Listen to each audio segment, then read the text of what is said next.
What?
Yellow.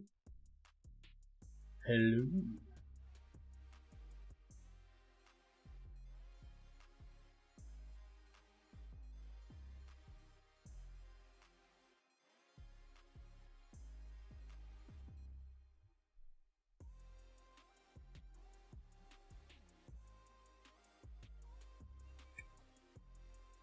Yellow.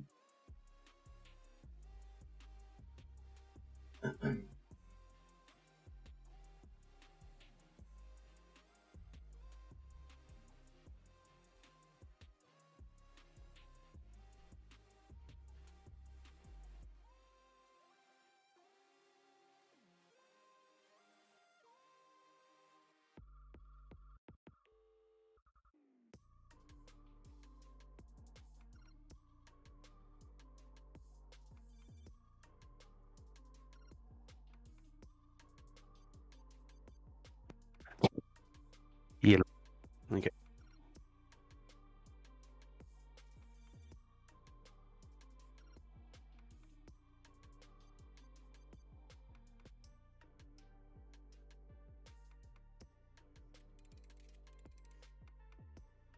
All day. I'm like, holy shit. I really don't see the difference between what I do to get my rocks off between MCP and what anybody else That's would do. It's all one and the same to me, brother. So I don't know, Greg. Maybe we shouldn't use our real names after all. I know. Can we switch back?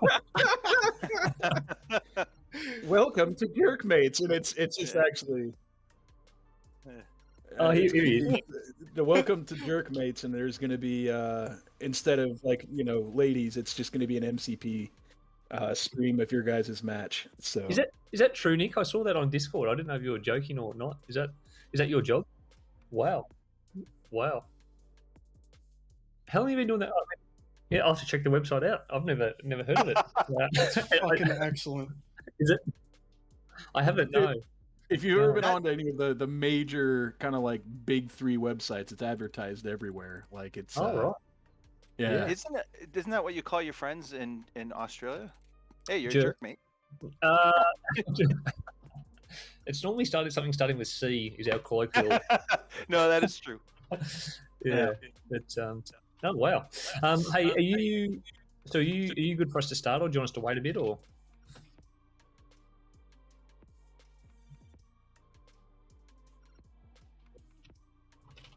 Yeah, Nick, you just want to do this over a direct call. That way we don't. I've been too busy in here running my mouths with these gents. Oh, yeah, there you are. There you are. So yeah, we'll just hop on out. Could you guys do me a favor before we get started, Morgan, Mr. Fascinate? I am on spectator mode, and I've got my hand out in the center of the board. Are you guys seeing that? No. I'm not Okay. seeing anything.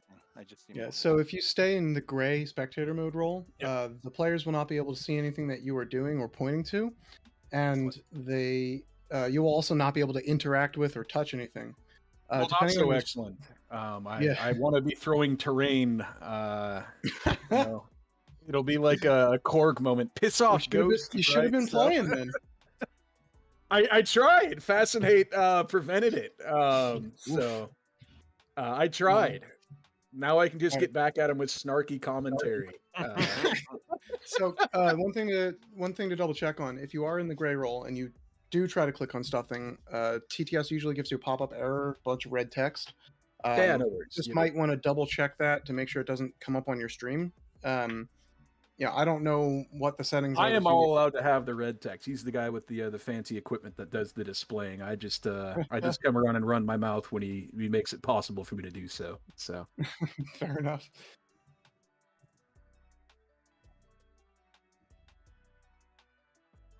Alrighty. I pinged Silas. I think or if that's what you want me to use your name for, whatever. I pinged you on Discord. You reach out to me if you guys see anything that I don't catch immediately. yeah, the other thing, Silas, is that if there are folks in your Twitch stream, they might catch something too. Because I'm I not going to be know, watching the Twitch stream. I'm going to be concentrating Yeah. on the game. But I know you know, if they Mr. do Jacobs catch something- prowling around there all the time, and he's always good to point things out. So, sound good? well, cool, gents. We will get out of the accuser's way. I DM'd Dizzard just so you guys know. I'm trying to get your guys' name changed to the Watchers. So if it happens, you heard it from here first. Nice. Okay. It's a bit more friendly, isn't it? The Watchers. Accusers is so aggressive. Yeah, I we just we like put you know, that you up guys as- would be more like Uatu, like semi-involved, right? Yeah, I can see that. We launched the role at the same time that Ronin released. So Yeah. that's why we named it Accusers at the time. But yeah, I mean, cool. If there's a cooler name, whatever. The jerk Doing the mates. same job anyway. Jerk mates. The jerk mates. All right, hey Dan, is there Cheers, anything you guys. want to cover, Dan, from a judging perspective before we sort of kick off? I'm gonna be like a kind of passively involved judge. I'm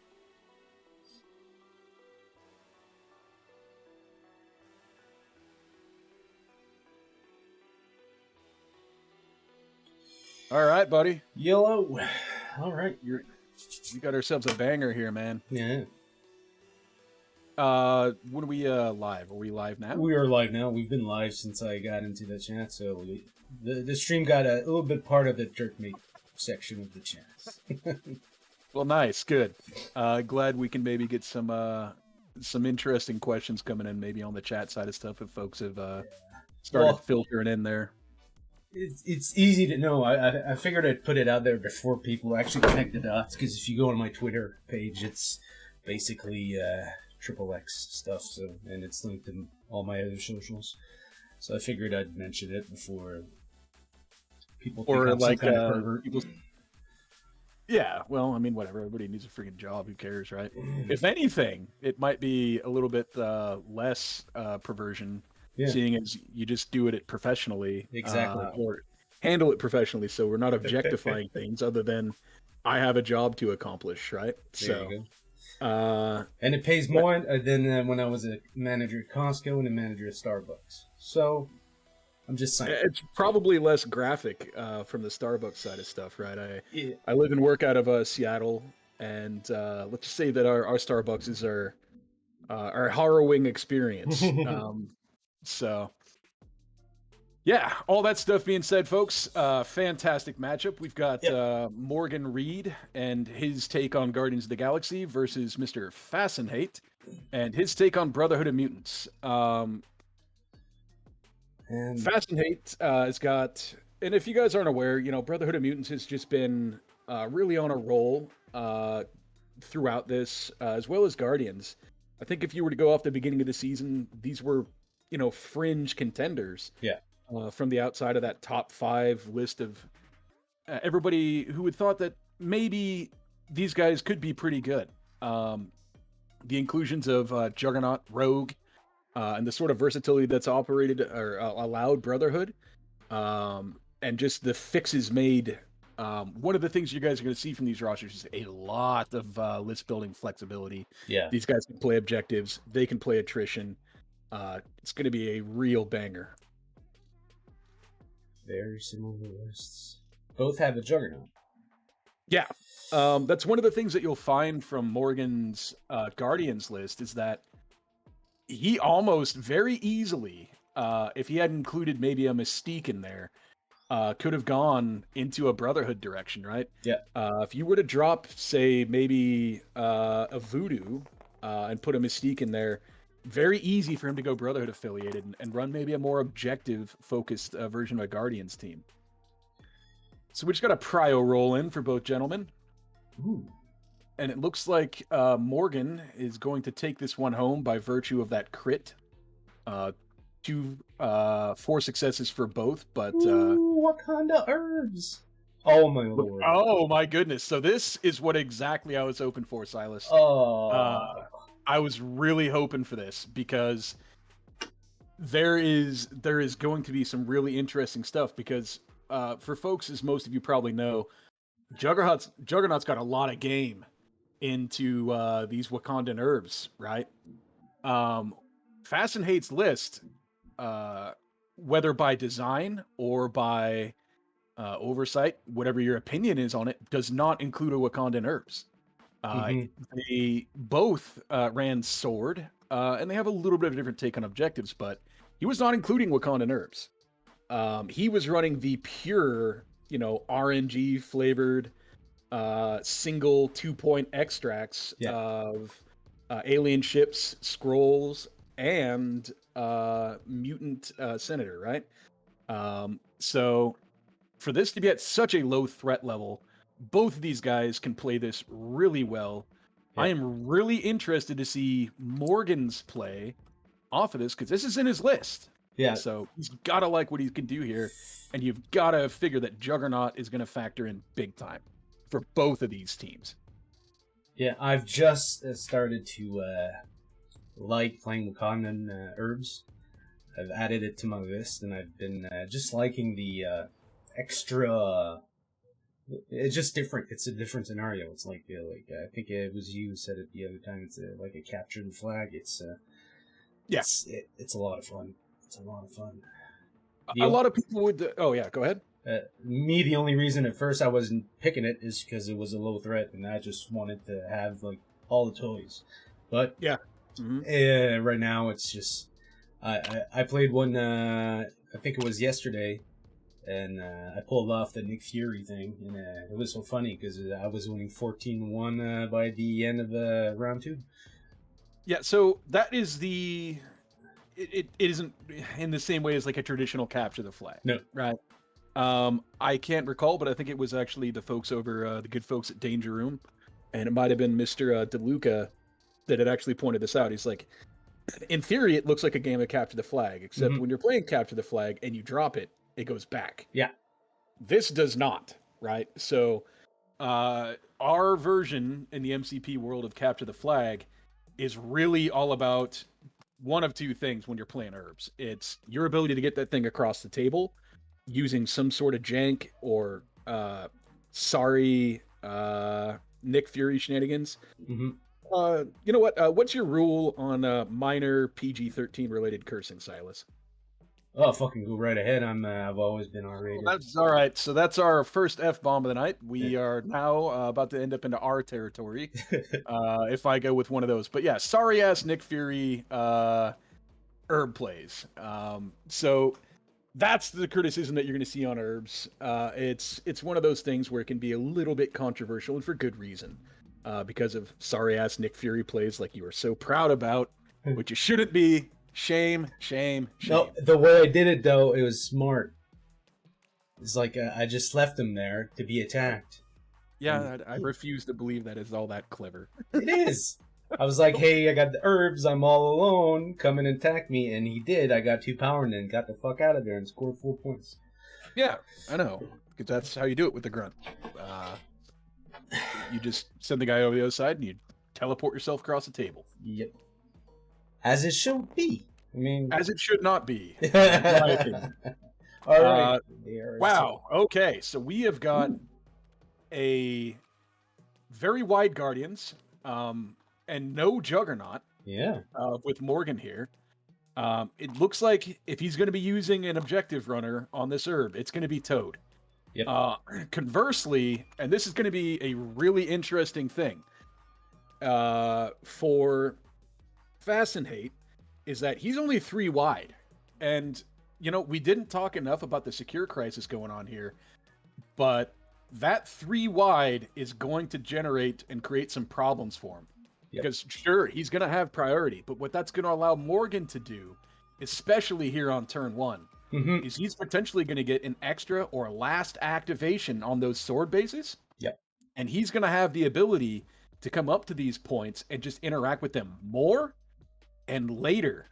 And if you haven't played sword, if you have, that's a huge advantage, especially on something like herbs, to where if he's got a Juggernaut trying to just teach me how to juggy and go his way across the board, and he gets almost over there and all of a sudden he's getting pushed away because of that sword base trigger, you gotta like Morgan's chances to run the sword base, and you've gotta like Fascinate's chance to run the herb. So that's what it's really going to come down to. Yeah. I would not be surprised at all to see Morgan maybe not even run that herb. Or if he's going to do it, he's going to do it in a very, for lack of a better word, a half-assed way. Yeah. With Toad. It is not nearly as effective as an herb runner as a Juggernaut is, but he's still quite good. Yeah. So, the herb is 4 points per round, I think, and the sword bases are 3. Yep. So the objective, 4 points are scored once you bring it across the table and get it next to your vessel. So if you're playing this Crisis, your herb is on the left side. Your vessel is going to be on your right board side. So as far as when we're doing a board edge, right? One of the things that you're going to notice that might be a disadvantage for Morgan is the placement here of this dump truck. Yeah. To where it might be able to give him a little cover, but it might be able to kind of block him away from getting onto that vessel a little bit earlier. Toad is a wall crawler, so maybe that's what he had in mind with not running a Juggernaut on it. And you can see already that Morgan is looking to deploy his voodoo on the side of that herb. Oh, yeah. He might play that voodoo very aggressively to see if he can get some power generated on him, and maybe kind of sneakily, or I should say, not that sneakily, just have Juggernaut, who I assume is going to be the herb runner, just go ahead and drop that right off the bat. Yeah.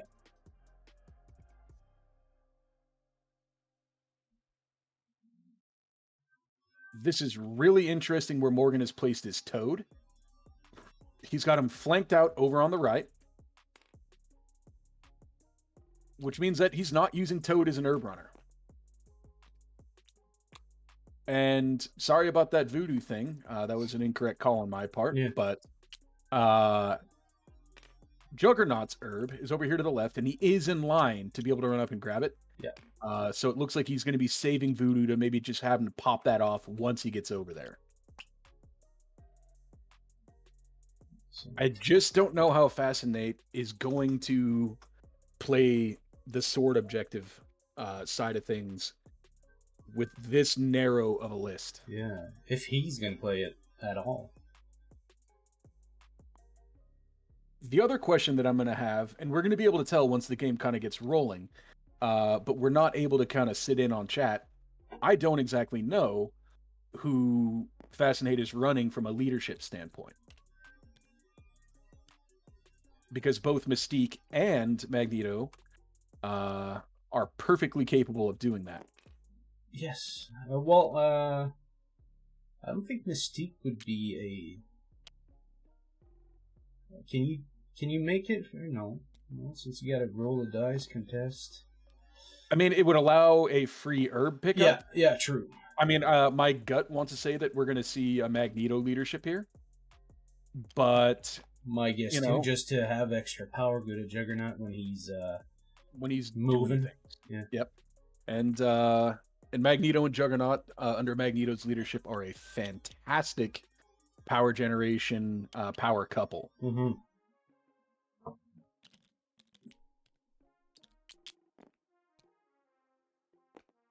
Okay. So Mystique grab the base on the far end. And Toad has on the opposite side of the Yep. board already obtained from Morgan. What you're likely going to see here out of a Guardians player on Sword, especially with the way that this board edge has worked out for Morgan, he's already kind of measuring it out there, but Groot's just going to walk up and he's going to take that middle point. And, potentially an activation later or an activation soon after, you're probably going to see Rocket come up to just go up there and support him. And that way they've got a turret to kind of work the center of the board. The other reason that you might see a Rocket come up immediately after, or why he might delay that, is because Deception is very much still online. Yeah. It can be used anytime. I don't think Mystique is going to have the range to be able to hit Groot. So at this point, I think we're going to see a Groot activation. But he's going to probably do his best to stay out of that range 4 from Mystique. Groot and Rocket tend to get a little bit of separation anxiety, and Deception is something that can definitely do it to him. He's checking that range 2 not to get Deception right now. Mm-hmm. Real smart play by Morgan. Yeah, I probably wouldn't have thought about that. I mean, that's the other option there. I get caught all the time by Deception. It is deceptively a very good card. We haven't gone over this yet, but as far as like a tactics card overview, from Fascinate's side, you're looking at Do You Know Who I Am, which is Juggernaut's amazing Long 3 power throw. cost long throw of both buildings and characters. Yes. You're looking at Deception, which is something that Mystique can use. It doesn't necessarily. Both of those cards, it's worth pointing out, don't necessarily need to occur during the player's activation. You've got Asteroid M, of course, which for any Black Order players out there, it is the Motherhood equivalent. It is fantastic. You've got Brace for Impact, which I'm a bit surprised to see against a Guardians roster. Yeah. As well as Field Dressing. Perhaps that Brace to Impact's out there because... Probably thought he would come in with a Juggernaut, I guess. Or, I mean, there is a throw yeah. here with Voodoo. Voodoo can throw, and Groot has that throw off the his I'm Groot attack. And they're both big time throws. It's just Groot's is a little bit more, but with kind of what Brotherhood brings to the table, boy, they've got a wealth of good tactics cards that he can roll out with that squad. So on Morgan's side, and the last card you're going to see over there with Fast and Hate is Field Dressing. One of the more interesting things about the list building that I found, because I played Fast and Hate last week, and there's a lot of he's going to run a lot of Juggernaut. He's got Magneto. You've got these really big, powerful characters, and even a Rogue, who's quite tanky, right? From my perspective, Silas, I'd feel a lot better with. There we go. Juggernaut on Toad. Yeah, and hopefully you can just squish the guy. Nope, that's not going to do it. That's only going to do 3. Morgan blocking 1. So that'll do 2 damage onto a Toad.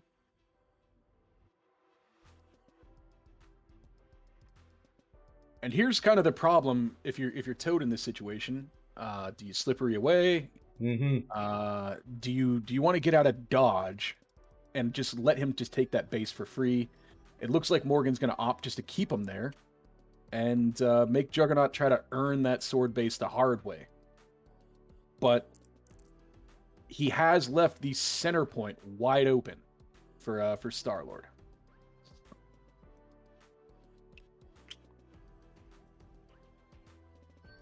On Morgan's side, as far as the tactics cards, we've got Deadly Duo, of course, which right up there with Deception is one of the absolute best character-specific or characters-specific tactics cards in the game.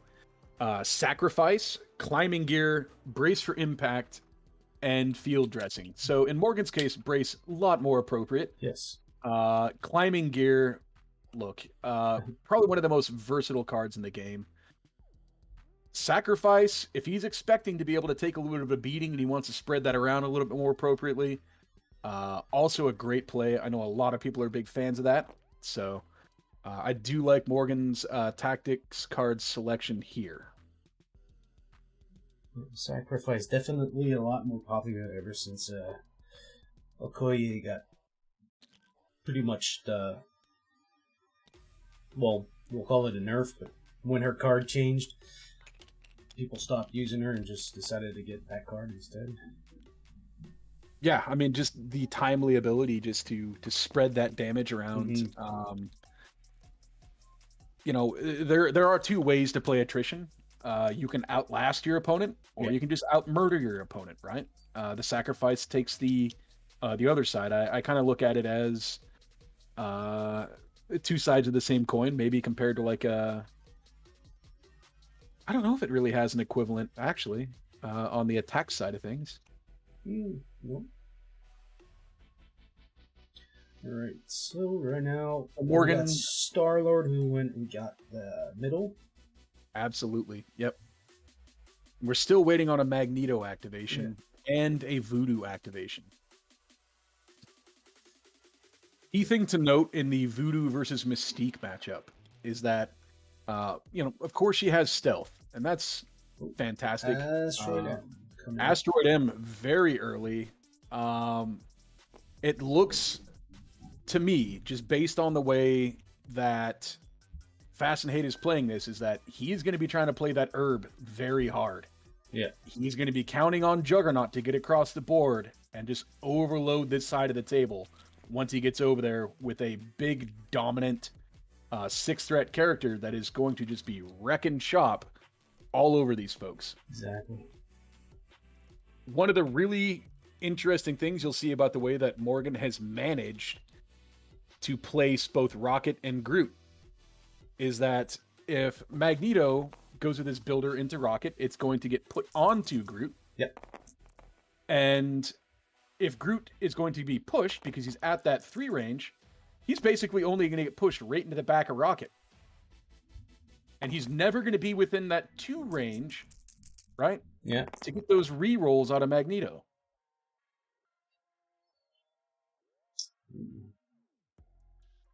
Not much going on there. Does get the push. He does get the push. I'm sorry, I've just checked Magneto's card. That is an omnidirectional push. So there goes Groot. Now he's probably going to tear Rocket up pretty bad. Which again, not the worst thing in the world. But definitely not good. Well, Rocket's blocking too. And only 1, 2, there's 4. Well, there's going to be some there rerolls here. I think you have the 2 range that he needs to reroll that blank. Maybe I'm mistaken. But there is enough. Yep. Okay, so no need to even get the reroll in. Good call, Mr. Silas. So yeah, we have a Dazed Rocket Raccoon. One of the things that might become a really big thing in this matchup for Silas is trying to keep that Deadly Duo offline. Another thing that I'd found in kind of researching Silas's roster is that he's not carrying Magnetic Refraction. And Magnetic Refraction, if you're not familiar with it, is something that allows Magneto to give himself and all models within, I believe, 3 range of him cover. Yeah. Rocket doesn't care for shooting into cover, and neither does Star-Lord. So keeping Deadly Duo offline this game, especially when, in my opinion, as a Guardians player, you've kind of got good enough conditions to just let her rip with Rocket, especially with Rocket taking a beating and getting dazed like he is. you really probably want to open up with Deadly Duo as quickly as possible, especially because Magnetic Refraction is not in play.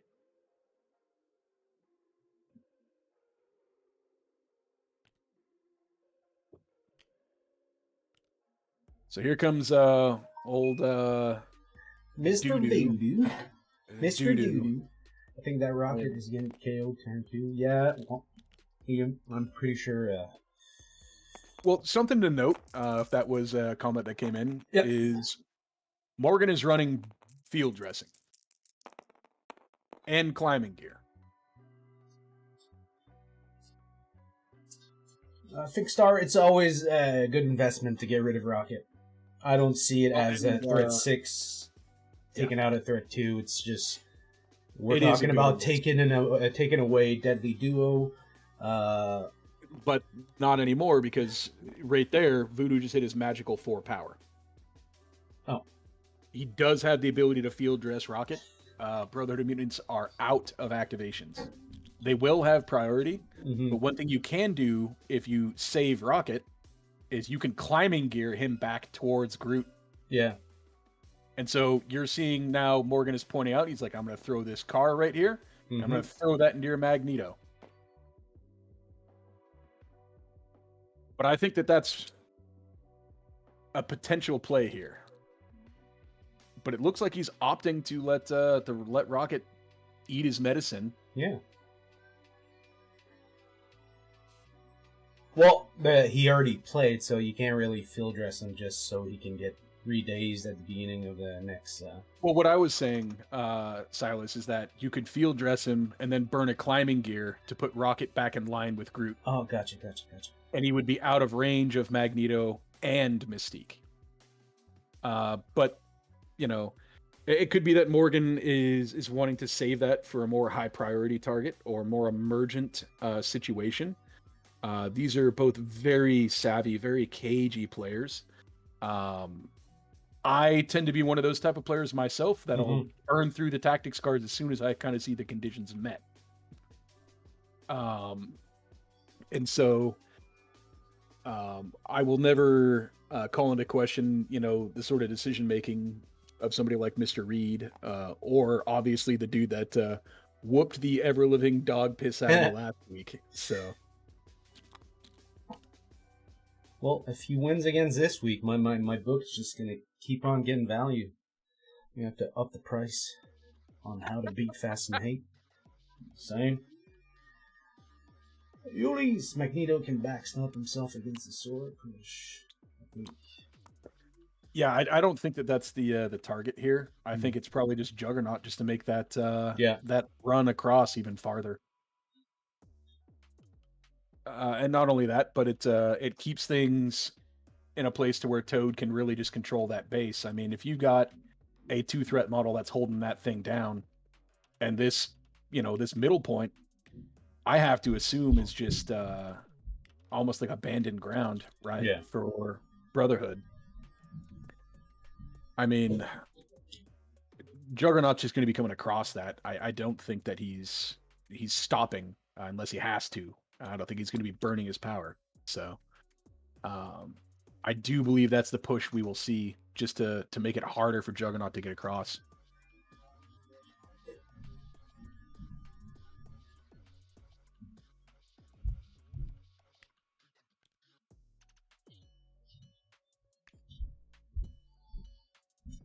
What they're checking right now. Oh, he's checking his... construct range. So all this stuff will resolve before the game effect of the sword push.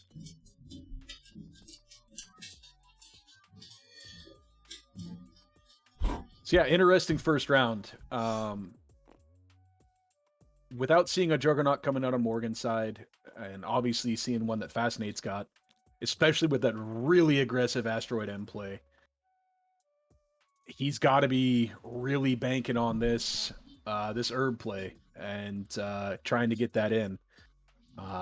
He has a lot of damage that he's going to potentially take across this board, whether it be Star-Lord, who's in a prime position to shoot him, double tap him potentially, a Rocket, if he lives to do it, as well. So the other key thing, as far as kind of looking at what he's kind of allowed the situation for Rocket to do, is that if Fascinate doesn't go first, right? Yeah. With Magneto, or if he passes, you're probably going to see Rocket make it through this round because there's sacrifice. No, they're sacrificing Voodoo. Voodoo.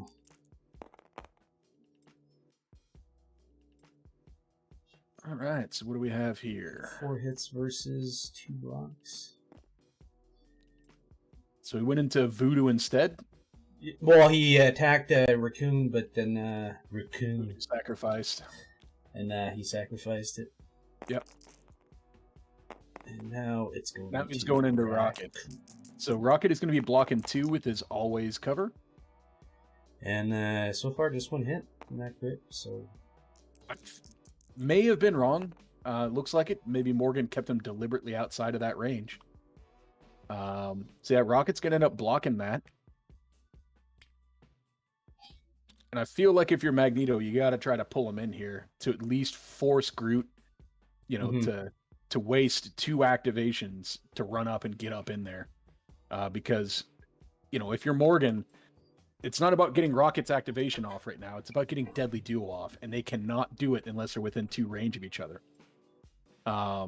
Morgan does not have the ability to climbing gear Groot in. no. So Can he? You can pull towards you, right? With that. can. And I'm surprised that he didn't, because that would just make the gap between Rocket and Groot just that much more to overcome. Push the target character short. Yeah, I would actually just push him towards me, around here. So Fascinate's checking out some of his big old badass Magneto throws. Yeah. I highly doubt he's going to be throwing anything at Rocket, because for some annoying reason, he dodges everything. Yeah. Just makes sense. They're like, how can we fix the fact that everybody keeps throwing Groot into Rocket? Well, Right. we'll just make him dodge Let's make everything. him immune to buildings while we're at it.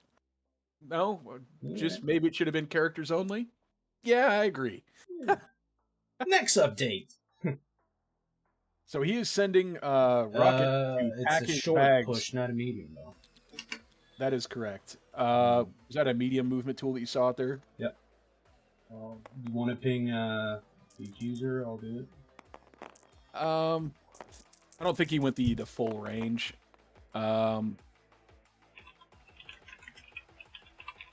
Honestly, I don't know that that's. Morgan. Yeah. Nah, we're already. I'll tell him, and we'll see what he does. Yeah. Because he did not go the full range of that medium movement, and it looked very close to what might have been a short anyhow. So, it's the only reason that I'm not too worried about it. But again, I'm surprised that he.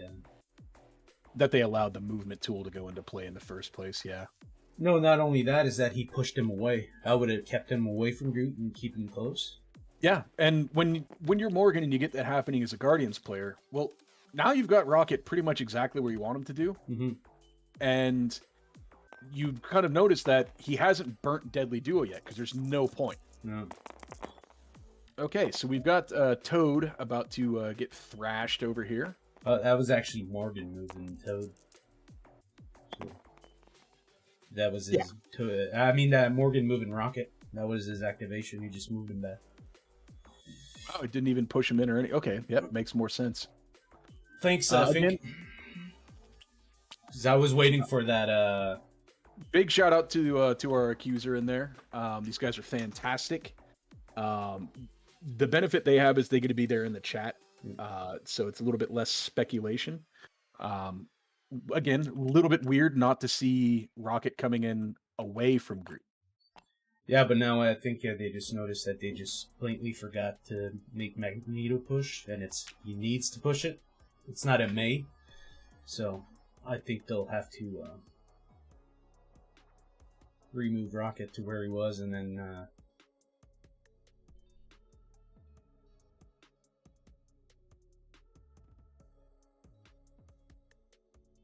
Yeah. Yeah, So they're makes taking a look sense at the to me. card over here. They're both taking a look at it. Yeah. Yeah.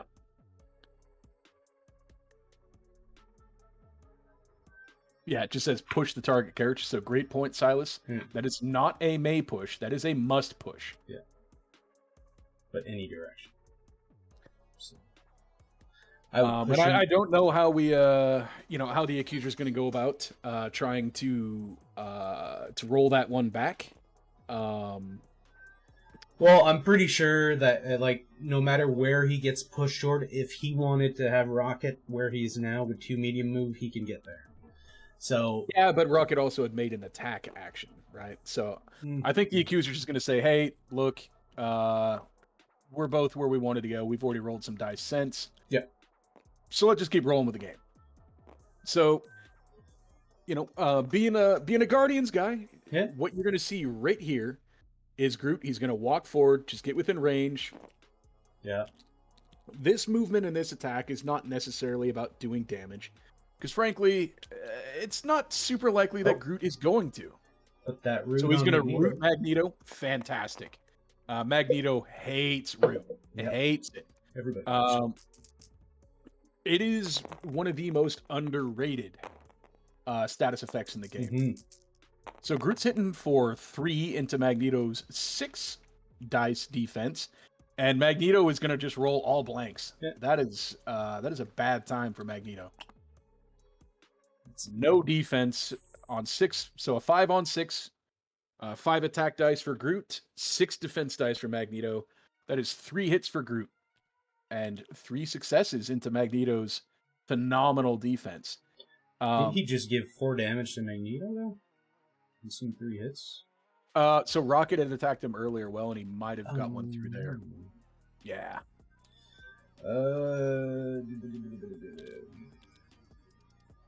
But again, as far as that Yeah. Groot activation, the whole point of it wasn't necessarily about doing damage. If you do some damage, great, right? If you generate some power, awesome, right? But what he's really trying to do there is to get him up in front of Rocket so that Rocket can serve as a backstop Yeah. for pushes and throws and anything else that might be displacing him. So it's going to be very hard for Fast and Hate to break that up again. So we're seeing a double move by Mystique to come in. It looks like probably Deception Star-Lord, and then take the base.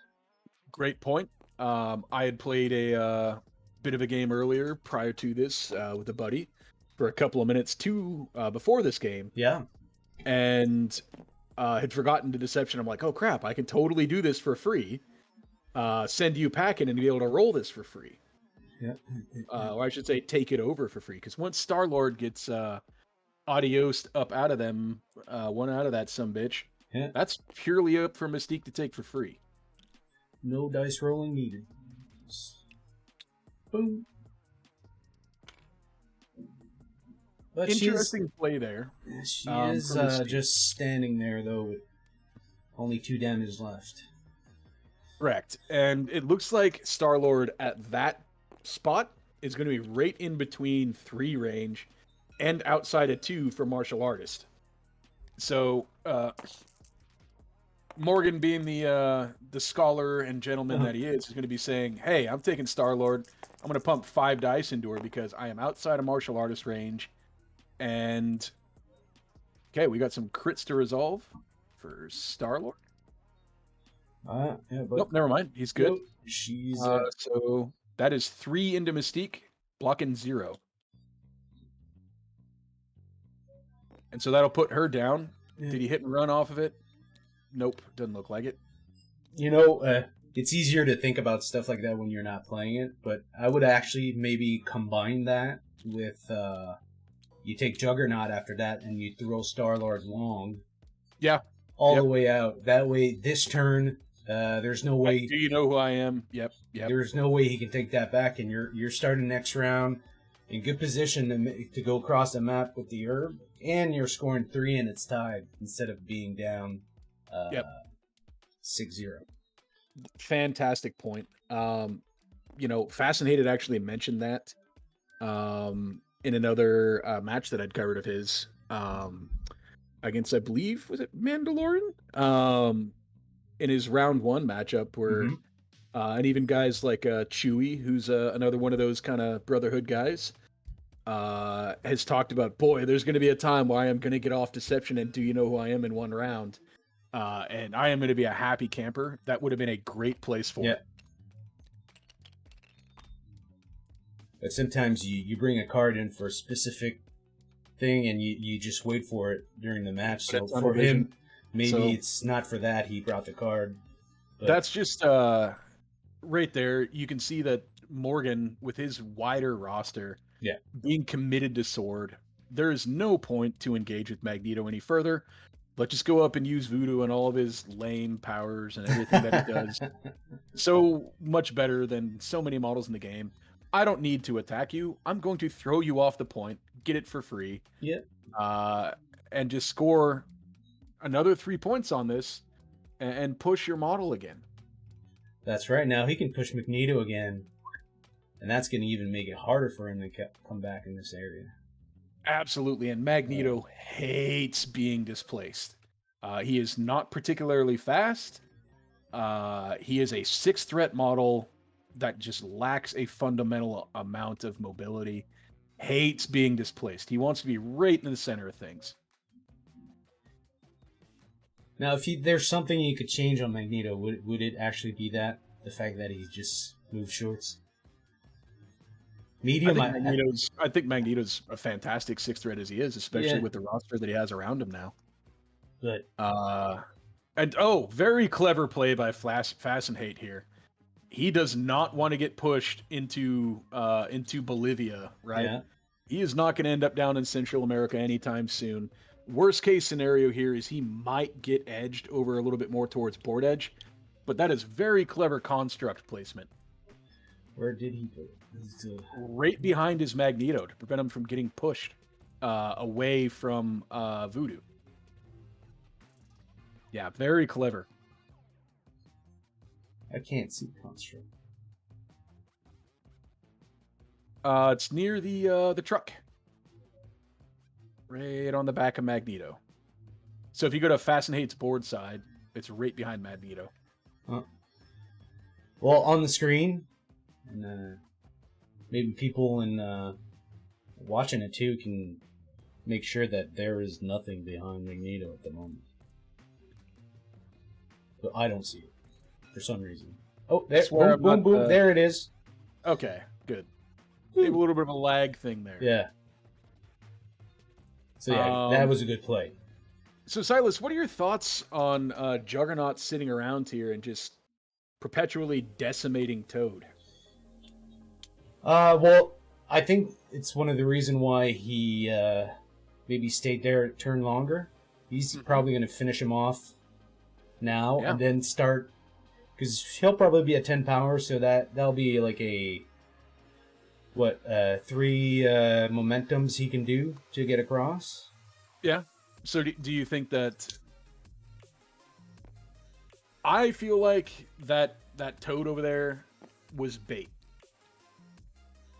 Bait and also kind of like cheap points, because he's just he's getting that base every time. I think it's still And because of the width of Morgan's roster, here we are, folks. He's up 6-0.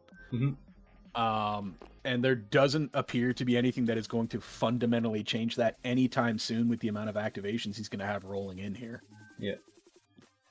If he activates Juggernaut and nukes Toad off the board, if I'm Morgan, I don't care. Go ahead. Splatter my Toad against that truck there.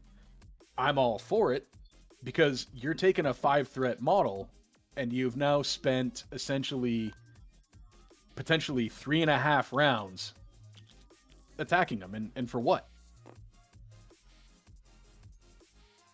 We're seeing a Magneto activation here. It looks like, from Fascinate. Yep.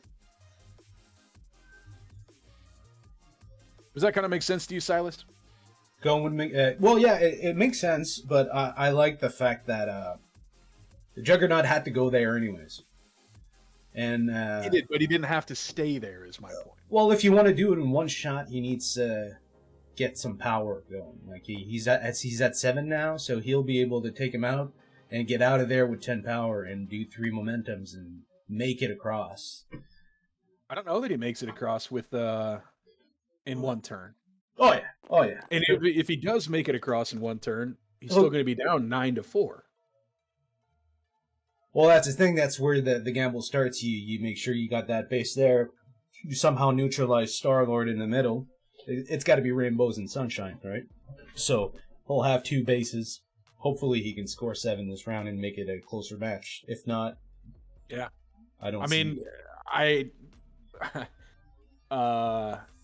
Star-Lord's a lot harder to put down than people give him credit for. And he's sitting with 0 damage right now.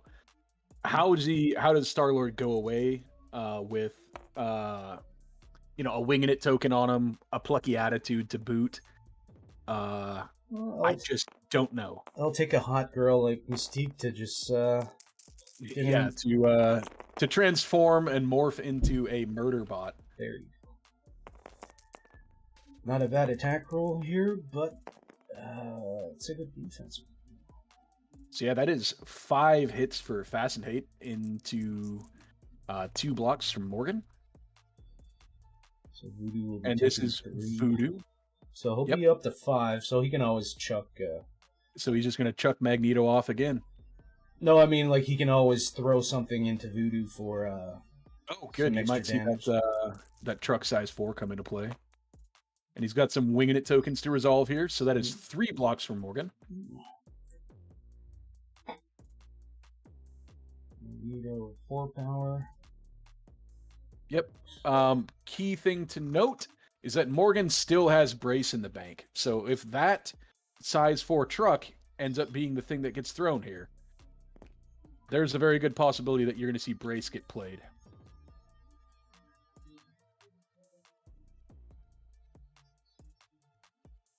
And this is where that root is coming into play. Mm-hmm. Making those Magneto throws cost that little extra bit. He couldn't have afforded to throw that truck even if he wanted to. He'd be rooted. We kind of touched on that earlier, Silas, but such an underrated and quality status effect. Yeah. I had seen some talk. One of the in some of the Discord's worlds earlier, where some folks were talking about Loki being a good splash into Guardians. Yes, he is. Everybody wants to whine about Thanos these days and Black Order. Yeah. You know what they need to do their things? Power. Loki and Groot, very good combination to be able to shut that down. Oh, you're rooted, plus you're in range of Loki. That's expensive. All right, I will pay 5 power for Death's Decree. Yeah, there we go. Yeah, 4 power for a Cosmic Portal. He ain't doing too many of those. So we've got some measurements coming out here. Are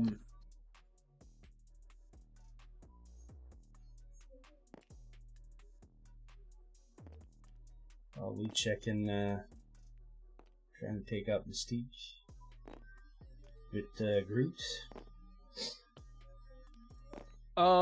He might be trying to avoid a shrapnel blast and to see how much of that might affect Mystique as well. Or he might be more concerned about the ability to be sabotaged by Mystique. Because if he moves Rocket and Groot into that range, right, they're going to take that guaranteed damage on her activation. But I think right now is when you're going to see Deadly Duo. Yep, there it is. So he had just met the condition to get into that 3 range of Mystique. He's going to get chopped in the Magneto. Yep. Thank you. So you're going to see 4 sets of attack dice rolled by Mr. Reed, minimum. Yeah. So first roll, that's going into Magneto. Looks like we got 3 successes for Morgan. Magneto is going to be blocking 2, so that'll be 1 damage into Magneto. Yeah. And Magneto is only 1 away. Next, we're going into Mystique. She is not going to get her martial artist ability. She's got 1 block and blocking 1. Oh, here comes winging it. 2. So we got 1 through, it looks like. Yep. What does that do for Rocket's power economy? Yep. So we got up to 6. So you're going to see your first Hadron Enforcer. Probably his only Hadron Enforcer. I should correct myself. And that is going into Mystique. He's going to try to put her away. She is blocking only 1. That is 3 getting through. That may do it. Nope, we're 1 off, folks. I'd be shocked if we did not see a plasma rifle into Mystique right now. Gotta end her. Nope. So we had the movement, had deadly... Oh, excuse me, folks. All wrong there. That was the Rocket. movement action to get into place to shoot indoors. So he... Movement, deadly duo, and then the... Yep, and then the Hadron into Hadron. Mystique. So that is really big for Fast and Hate. Really, really big. Keeping her around to be able to get this activation in, you've really got to try to get something out of her. What can she do right now that could... I don't know. I just, for my 2 cents, you could double Spender into Star-Lord. It would keep his power down, and you might just be able to daze him outright. Or you do that Spender, and if only 2 power are needed to kill him, he is within 1 of that fountain, so she can... So we are seeing Mystique Spender. Yeah. That is a good roll for Fast and Hate. That's 4 hits. A good roll for Star-Lord as well. All right, so we're at 5 damage right now, and So he's 5 incoming blocking and 2 2 blocks. Yep. Now, Star-Lord did roll. He did not roll a shield. The ability to Rookie Attitude this does exist, but 2 blocks out of 4, not bad. Morgan's going to sit on that, and he's going to save that Winging It token potentially for when he might need it, but he's probably thinking about it right now. But he's just, as anticipated, he's going to take it. So one of the really great things about Mystique's builder is it applies stun before damage. So they don't get a bonus. Yes, sir. Yes, sir. If she had 1 more damage, she could have knocked him out with Expert Sabotage with that automatic 2 damage from blowing up the fountain. Fantastic point, Silas. But it costs an action, so you gotta risk it and do another one of those spenders. Had that 1 extra damage gone through, though, or if she had rolled, 6 successes, I think that's at a point where you're going to see Morgan probably recognize it. You'll see a Winging It come in because that 2 damage is guaranteed. Yep. Morgan knows this. He's used Mystique plenty. He's got, like I said, a half Brotherhood list as it is. I think he's going to do everything he can to include, Winging It and potentially a Plucky Attitude afterwards to avoid that guaranteed damage. Going for that rapid fire. 2 blocks against 2 hits, but there's a crit coming in. Oh, 1 goes through, and then there's going to be a rapid fire. Yep. So, and if you're again, a Guardians fan, Star-Lord, surprisingly, that is a problem if you are Star-Lord. That is a big old 4 dice roll. Boom. For Mystique. That is a dazed Star-Lord. You really needed that if you're Fast and Hate. He is going to wing it, though. So. Yeah, I would imagine so. I would actually just Plucky first. Not Plucky. Yeah, Plucky at first. Plucky first. Yep. Great call, Silas. That is a... Nope, 2 failures. Not going to do it. No, that's even worse now because he can't wing it.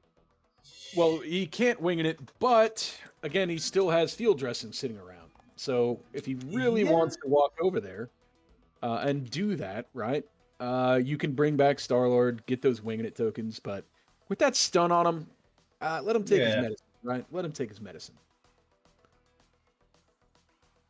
It's the only way I take conditions out of my characters, is I just get them dazed.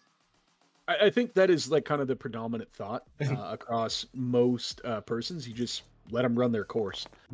You just take your medicine. What do we got here? The Toadster is Toadster tried gone. to flip it. Oh, he just threw the truck into him. that was Do You Know Who I Am? Bing, bang, boom, like that? Yep. All right. So here we have got to see some herb running coming in from Juggernaut. Yeah. And the conditions are being met. The time is right. So right now Nobody's we going to can- go and contest that point that Juggernaut's going to be leaving, right? So So he's going to this move is- twice and Oh, yes. can momentum. Probably he'll move, destroy the fountain, get another power. Yeah, he can momentum twice, once. We'll see. Well, so you mentioned the power generation, right? But we Mhm. just had that truck thrown. I think we're under Mystique, sir. You could be Because I don't see power generated onto Magneto. right. No. Chat, am I losing my mind here? Anybody? No, they do. We're on Magneto. I saw him. It's just because since there's only like 3 characters, I think Yeah. there's just so much you can put on a character per turn or round. Correct. So that's probably already occurred under Magneto's turn, potentially. So again, Morgan's stepping in. Yeah. Gonna take a strike into Mystique. He's hitting for a 2. He is outside of martial range. That is going to do 1 damage and KO. No Mys- more Mystique. All right. So But- Groot cannot get to that center point to take that over. No. So Right now, There's it's potentially- Voodoo's mission to go in the middle and get it. well, he's going to be able to react off of what Juggernaut does here. Yeah. And so, with Juggernaut making his way across the board, I could.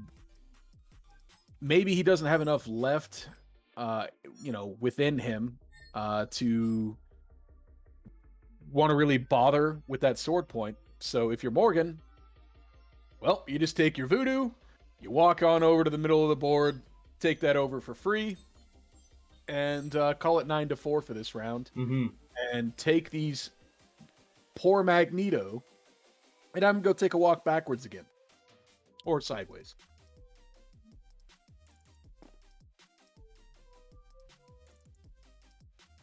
So here's There- your... There is a world where Voodoo drops a brother Daniel token onto Juggernaut, There absolutely is. and then he takes the sword base, so it could be another 3-0. Because, as everybody loves to point out about why all the reasons that Dr. Doodoo is a not so fun model to play against, that doesn't cost an action. Yeah. I'm And- pretty sure that's going to change eventually. Down I the certainly road. hope so. I certainly hope so. They did it I to Enchantress, I think. It used to be free for her. They too. did it to Enchantress. Absolutely. Yeah, so there's your double move. First was the push, because he destroyed that thing. Yeah, to go through the stop sign or traffic light. And Yep. I think right now he's just zigzagging to Yeah, make so it he can- somewhere. I think he's going to get there. I think you're right. It just Voodoo's going to do lame voodoo things. Oh, He's attacking. Okay. He's staying around. I think he wants to stay close to that point, so it's harder for him to flip. But the thing is, if he drops the voodoo tangle on him, he doesn't That count is as a that character. is a bummer of a roll for Juggernaut, who woke up this morning and chose violence and was met by a Groot that Yeah. just doesn't believe in violence. Doesn't encourage it. He met a tree during his walk. And apparently that is not something that Juggernaut can, in fact, go through. Did they yeah, check it now? So Juggernaut got his push. Oh, He got his wild trigger. So they're trying to figure out which way Groot can't go because he ain't going to fit through any of that. So he's going to bump Rocket right there and he's done. So Rocket, the backstop, for any of you softball or baseball players, is basically about as good as it gets. he was probably hoping for a bit more power regeneration there to maybe continue going towards Absolutely, absolutely. It looked like he might have had the ability to get onto that, but to your credit, Silas, and pointing that out, he's just gonna get Brother Daniel when he gets there anyhow. So Voodoo's gonna walk over, get onto the middle point, Brother Daniel him, which is lame and awful, because he can just leave that Brother Daniel on Juggernaut through next round if he wants to, and Juggernaut can't pick up or interact with this middle point. And if he's only got Magneto over here on this side, how exactly is he supposed to win the sword race if Juggernaut's got a Brother Daniel token on for the rest of the game? It's awful. It's not happy days. Because right now he could actually just say, well, do you want to daze Magneto now, or you wait next turn? I don't see the point in it personally, because he can just shut Juggernaut down. He's already got the point. They're next to Magneto. Yeah. He just needs to walk over.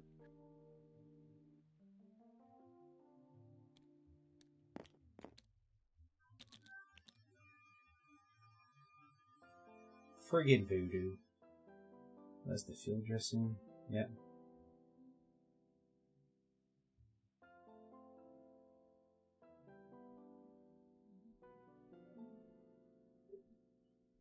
Oh, the field dressing onto... No, he's not Star gonna field Lord. dress Star-Lord. No. He can just Brother Daniel him and just call it good. Yeah. You see what I'm saying?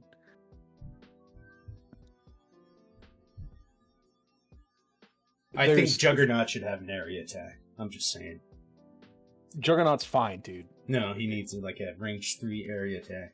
You know what else he needs? 10 A physical beam dice. A beam attack. And a beam attack. Yes. A psychic beam attack while we're at it. Yeah. And also, like, he doesn't have to pay for his damage reduction. It reduces 2 to 0. Yeah. And he's also Wall now a crawler. gem holder, and he doesn't need to pay for him. And he needs wall crawler. Just give him flight. Just give him flight. And give him flight, because the shield mobile practically does it anyhow. Yeah. You know, so let's just... Oh, so Brother... Okay. No, Brother Daniel. We're going to go with Brother Building here. Yeah. Into Juggernaut. No, actually, it's just an attack. It's an Bang, attack. bang. Okay. All right, I dig it. So that's going to sap a power from Juggernaut. Yep. And give him 2 damage. And give him, 2 damage. So Morgan got everything he wanted out of that. So now, So that got him up to 9. That's just brutal. So that allows him to field dress Star-Lord and Brother Daniel Juggernaut. Yeah. That's a feels bad moment. So here's the Voodoo, field dressing. You're an awful person. Just awful. Oh, man. So yeah, there's your field dressing of Star-Lord, as you'd pointed out. Mhm. There is yep. So here comes the Brother Daniel. And honestly, if he just leaves that Brother Daniel token on for the rest of the game, I mean, who cares if Voodoo dies? Well, when he dies, Sure. the Daniel. Because all you do is you take... Well, Daniel goes away, Yeah. but if you take Voodoo and you go to the far point over here, that is the Brotherhood controlled... Yeah. What do you call it? Sword base. Mhm. And you just leave Brother Daniel on Juggernaut. What do you do if you're Fascinate? You kill your own Juggernaut with Magneto. So... I mean, I don't even know, man, right? Because that's just kind of the problem with Voodoo, and I'm really not trying to make this a Voodoo dump fest, folks.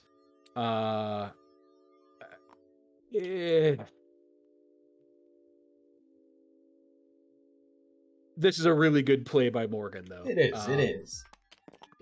The ability to go in there, to see that you can make an attack. He's gonna get that Brother Daniel in. You got to know it's coming.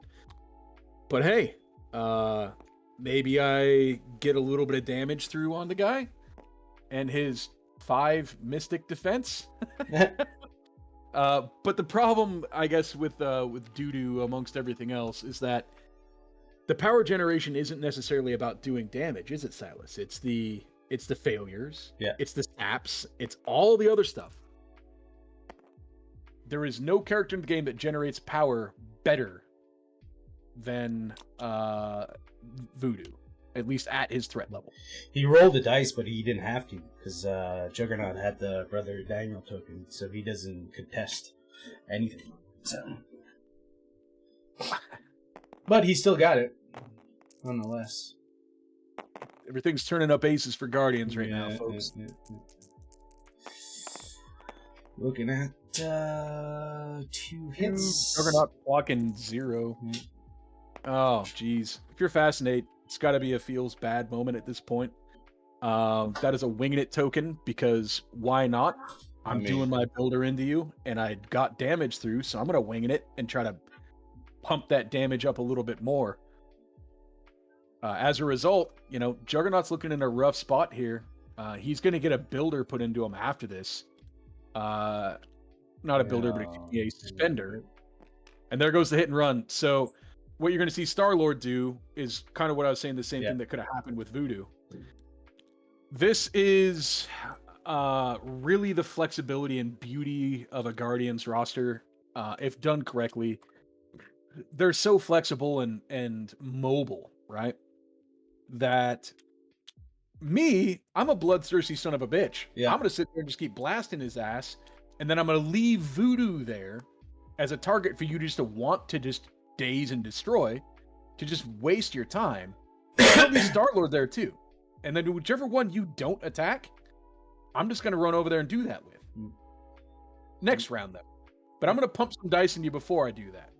Morgan is not a bloodthirsty son of a bitch like I am, though. So we are now looking at the end of round 3. It is 9-0 for Morgan. And we've got another backstop situation with the construct coming in on Magneto.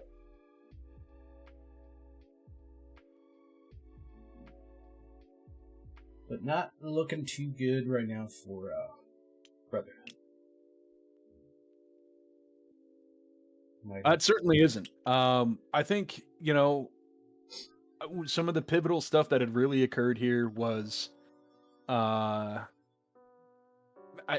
think it comes down to wasting time on Toad over there. Mm-hmm. If you're Morgan, that's exactly what you want. Because why else would you line up Toad over there unless you just wanted to give him that? Does that kind of make sense? Yeah, it does. If you don't deal with Toad, then you're just going to get the sword base. And if you deal with Toad, then you're wasting actions. Silent Husher in chat says, "Feel bad moments featuring Voodoo." Yeah, I mean, I'm really trying to kind of be biased about my thoughts on some of this stuff, but with that level of power generation and to essentially take a guy who's only running 3 models and just shut him out of the game, there's fundamentally, because of that Brother Daniel interaction existing. I mean, honestly, as soon as I saw the opportunity for that to come up, Silas, that's practically game, sir. Yeah. Honestly. And that's just, that's just how this goes right now. A new rule should be written, and it's called, if other team has less characters than you cannot use Brother Daniel.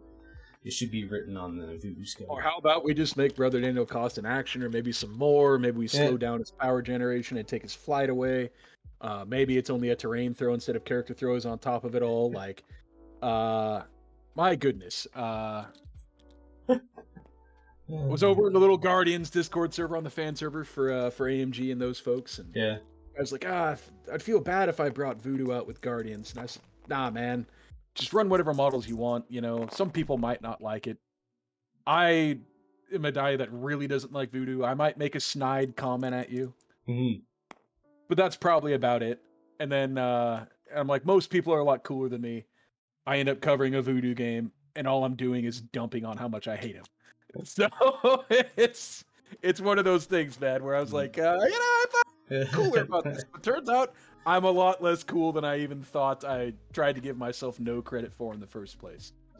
All right. Speaking of the Voodoo Man, he is now dazed. Good. And it doesn't matter, because that's another beautiful thing about Brother Daniel.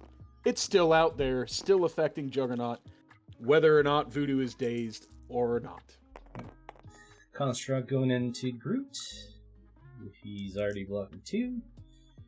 Crit coming up. And 3. So Construct... Boy, Morgan's had some pretty decent dice this game. I wouldn't say that they're quite nuclear hot. What's your take on that, Silas? No, he's been rolling pretty Above well. average, for Yeah, sure. above average for sure. Yeah. I mean, it's an okay construct roll. Yeah. But it's a better defensive roll for the amount of dice you put into it. And like even his attacks have not been crazy, but they've just been enough. Yeah. Yep. That's a fantastic point, sir. I'm saying that, and now he just rolls 1 hit out of 5. But... Yeah, but Fascinate's not really blocking here either. No, so Oh, there you go. Get that wild in there. Go get you some, Jugs. look at Juggernaut stopping stuff. Even though he can't play the game anymore because of Brother Daniel, and it's kind of irrelevant. All right, got Groot going. Or is it Rocket? It could be both, actually. And now 1, 2, 3 hits. Crit coming No, up. that is Groot because 4, you're still at 4 physical defense. Win it. Oh man. Good God, that's 6 hits for Morgan into 1 dice, and that is a sad Juggernaut. Juggernaut's like, can I get rid of this Brother Daniel token now? I mean, kind of. Does he comes back? Well, does he lose it? Yeah, I believe so. Or at least he better, but knowing Voodoo, probably not. I don't know. Yeah. Let's go take a look at Voodoo's card over here. Okay. Enemy character drops a home's action token, Brother Daniel. That character has the Brother Daniel token.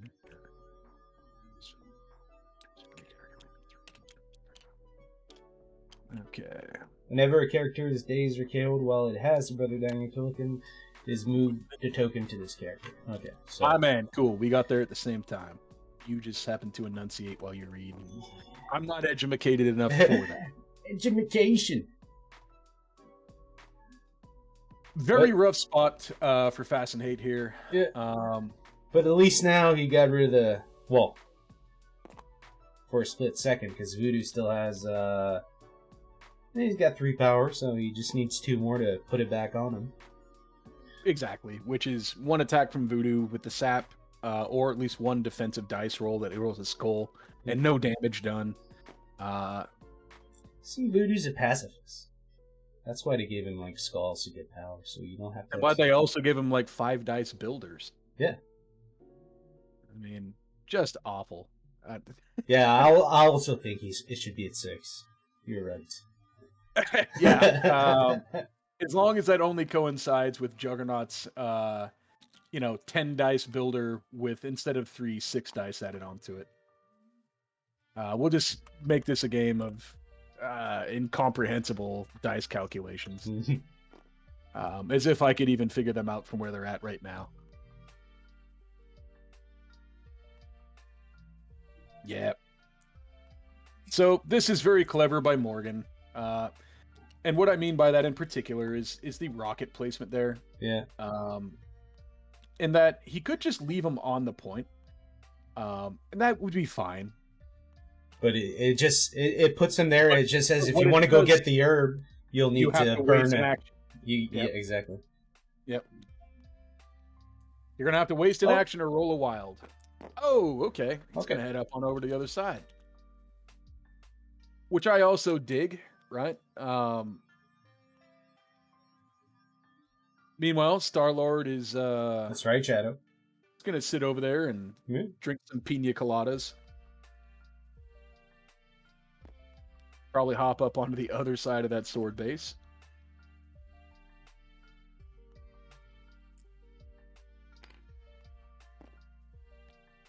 I mean, you know, if nothing else, Silas, this is a very much mistake or error-free game. I mean, Yeah. this is kind of, if anybody's ever watched Morgan play or heard of it,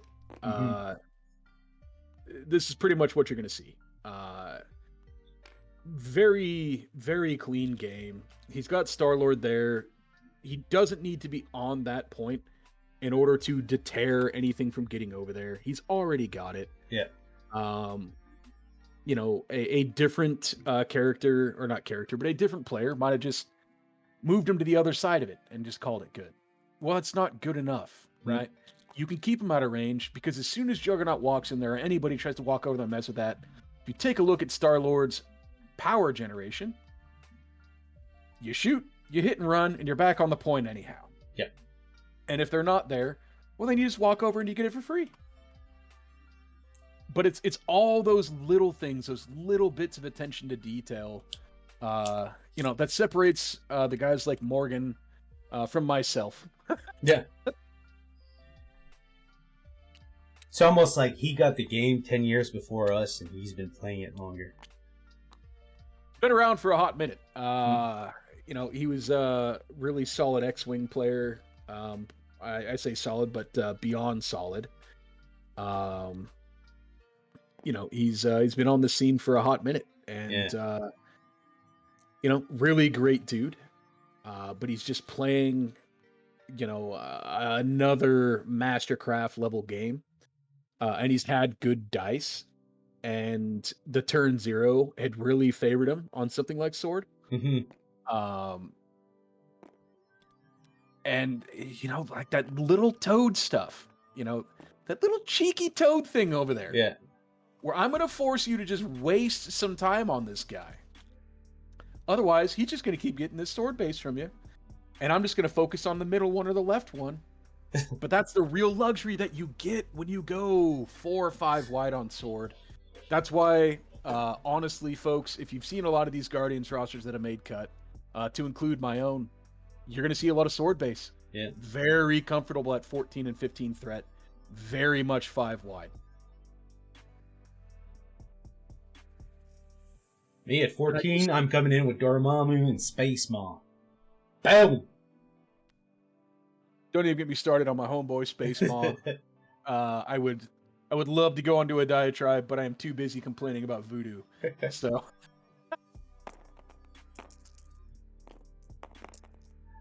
Alright, we got ourselves one hit. I am hoping for some nuclear hot dice for Fast and Hate here. 2. That is not it. But you got the Magneto rerolls coming in here. There we That's go. much better. There you go. Those some quality rerolls there. That is 5 hits. Who's Got a gonna winged it wing token coming in. And he's blocking one. All right. Hopefully that was into, was it doo-doo? Yeah, I think it was Doo-Doo. Yeah. Fuck that guy. Oh, now we're R-rated. Yep. It was going to happen eventually, folks. We're only R-rated when Voodoo's on and Barn Cat is commenting. Dude, you were the first F-bomb. We could have kept it PG-13 had you not broken that seal earlier. I didn't know. It was a seal that I needed to break. Mind you, I've been kind of...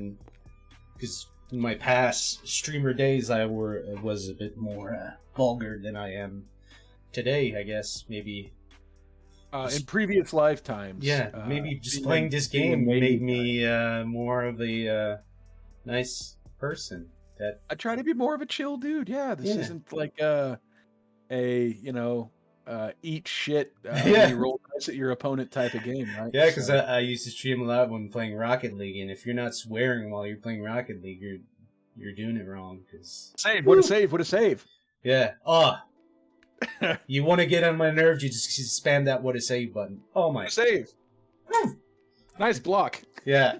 Sorry. All right. Let's get back to the game Yes. here. We got, Yes.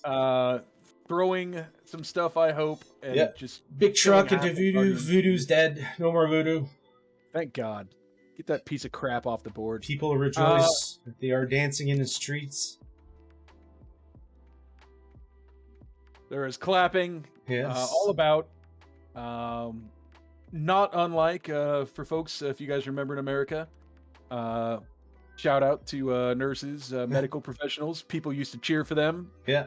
for like the first 3 months of the pandemic, and then apparently folks forgot. I don't. I cheer for that voodoo killing the same way that I still try to hope that some folks out there on the front lines of this stuff have been going. But yeah, shout out for that. Yes, they are doing great work. I know my wife is one of those persons. There you go. I clap for her the same way I clap for voodoo dying. That should be a T-shirt thing. Clap for health co-workers and voodoo death. Yes. Yeah. I'm all about it. All about it. I am So, all about that action, boss. I'm trying to think of a way that Fast and Hate can pull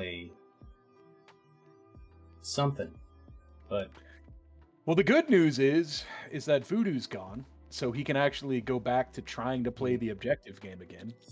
the bad news Um, is Star-Lord's all the way here, and it's almost like Morgan knew that it could come down to wiping the board or not wiping the board. I don't even think that that's necessary because you're going to see Morgan get up to 15 here, right? It's round 5. I mean, this unless that herb and the shield get scored, like he's going to have to get 7 points out of this turn. And as phenomenal as Juggernaut is, because he's going to have to come over here, pick the thing up. I mean, they very well could be discussing about at this point, there might even be some chat, at least between the players, of a concession. Yeah, if this thing here doesn't work, we're done. It could get very close to that. So that is a block for Fascinate. And I'm going to assume that was Rocket into Juggernaut. Now Hadron Enforcer. Juggy blocking 1. And he's going to reduce and only take 1. So that is that's good. Yeah. It gives Juggernaut a shot here. I still don't know, how he's going to get these sword bases back because, frankly, Well, I still think that Star-Lord can get over onto that middle point. true. I think another thing that's worth pointing out, Silas, is that we've seen 2 ways to play herbs. In that, we thought that Toad might have been Morgan's herb runner. He just forsook it and he played the sword game. Yeah. So what's Morgan's herb been up to this whole time? Untouched. Yeah, it's just just playing keep away for that heinous model Dr. Voodoo. gonna throw some. For that, to Morgan's credit, right? This is some masterful use of Voodoo, setting him up over there. Yeah. A lot of this stuff looks like he had it planned out in advance. I think maybe the only thing that didn't go as planned so far for Voodoo this game is the fact that he just, kind of got nuked off the board. Yeah. Which, again, all for, right? But really seeing that, maybe this is the way that he's doing his herb play when you're looking at a Juggernaut in his list and being like, oh, there's the herb runner, right? Wrong. He's the anti-herb guy. So if Morgan's opponent for next round is taking a look at this, probably something to take note of there. Hint, hint. Bring a weed eater.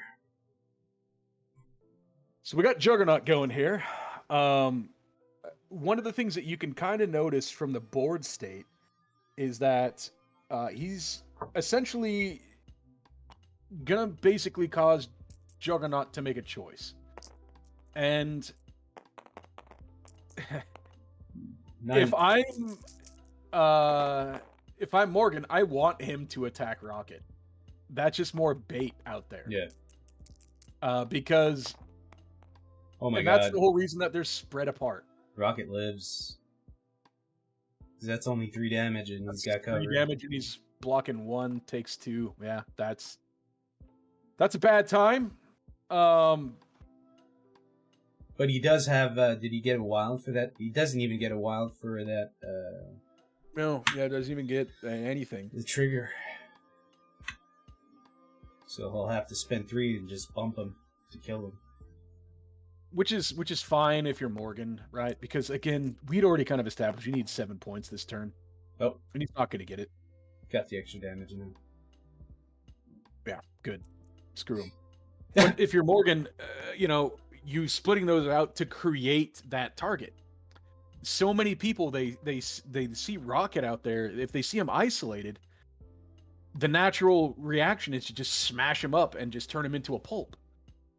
In this case, that has been very much created intentionally because, I mean, take a look at the board state, Silas. Has Groot activated yet? No. Nope. So as soon as Juggernaut makes his way over here to go try to score this herb, what's Groot or Star-Lord going to do? How do you stop that? Groot should have been the priority kill here. But when you create little seemingly innocent distractions, right? Mm-hmm.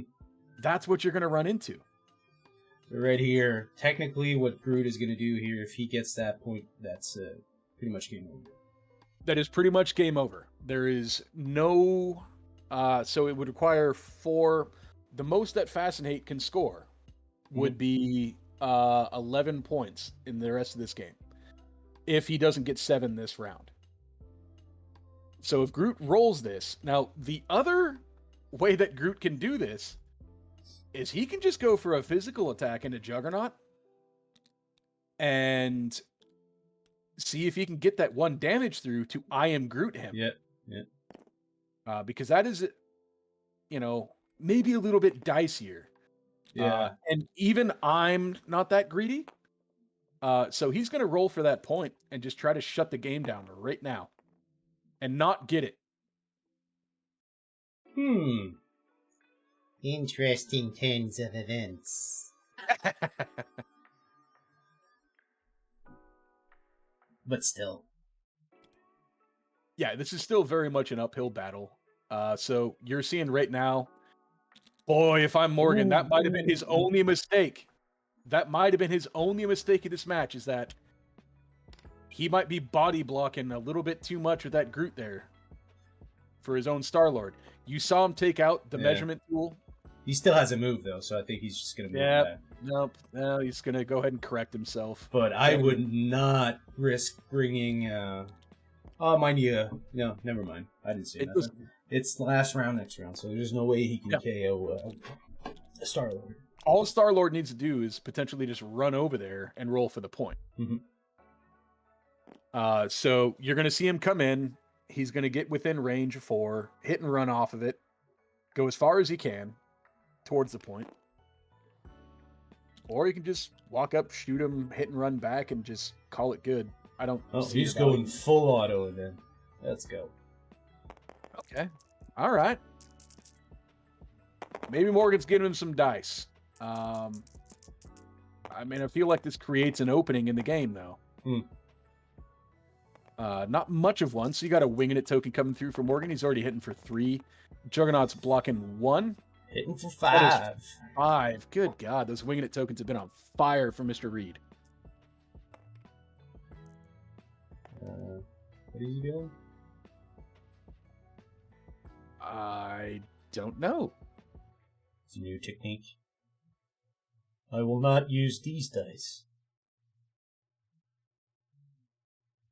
These are not the dice you were looking at.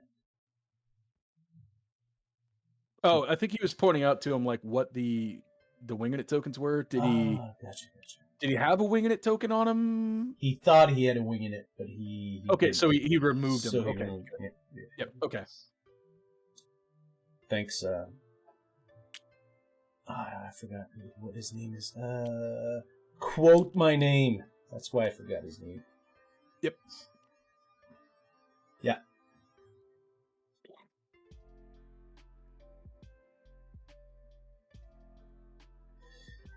So Fascinate just got on the board. We've got Fascinate is going to have to. I'm not trying to be rude when I say this, Yeah. but Groot is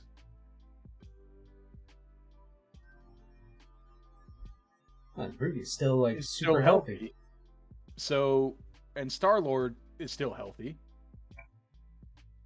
Even if Fast and Hate scores all 7 points this round, it's game over. Yeah, I think they're just probably chit chatting. Well, women's like. So I think that's probably getting sorted out at the Yeah. moment. Like I said a little bit a few minutes ago, Fascinate needed 7 points last round. Yep. And that just didn't occur. So what we're going to be looking at here, at least from a stream perspective, for those folks watching, maybe not familiar with all this stuff, would be that these guys are probably talking about that right now, being like, hey, you're only going to score a maximum of 7. That's going to put you at 10. I'm already at 12. It's the last round. Even if you daze both my models, ball game. Yeah. So There's give noth- these gentlemen a couple of minutes to have their chat. Yeah. We'll hop in there and then get the pulse. Yeah. So does anybody in the chat have any questions for Mr. Reed or Mr. Fast and Hate? I know in trying to cover this that my biggest thing that I want to ask Fast and Hate is why so preoccupied with Toad, right? Yeah. Is that something that you think that would probably be a pretty good question, Silas? Yeah, for sure. Because I feel like he stayed at least one round too long over there. Yeah, I agree. I think he needed to start making his way across the board a little bit sooner. And I'm also interested to ask Morgan, like, why he didn't bother trying to push a Juggernaut away from the point, rather than messing around with Magneto over there. But They're actually going in and playing the round. you know what? Looks like they're going to play it out, folks, and I'm fine to sit here and watch the dice rolls and all that great stuff. But again, not to be rude, to take away from a fantastic free season from Fascinate, who had 100% eliminated me last week in an embarrassing mud stomping of a match, which I think Silas, you guys covered. Yourself and another. No, I was alone, all by my lonesome. Well, that's no good. I'm sorry I didn't give you something better to watch, but Yeah. but my goodness, what a season for Mr. Fascinate. I think he had said that this is his first TTS season or closer to it, and great run, but it has come to a halt here. And he certainly gave a better showing for himself than a lot of folks have against Morgan this season. Mm-hmm. Well, I do feel that it almost off the bat, once the roster were dealt, that he was starting off with at least one strike. Oh, absolutely. And I guess that would be the other question, right? Is that would be the follow up to, like, if we're gonna sit here and mess around with Toad, it looks like your roster was constructed to do the herb plays, and you didn't. For lack of a better word, like, if I'm just gonna ESPN dick bag off the cuff make a comment, like, that's probably the biggest mistake here, besides the fact that Morgan just had also fantastic dice to boot it all, right? I mean, they have not been completely and utterly fantastic. No, and but his defensive roles have been very good. Fascinate has not put a lot through offensively. And like you said earlier, Silas, Morgan's roles have been good enough on offense. He has been very good defensively. Boom. This is probably Fascinate's best defensive role of the game. Yeah.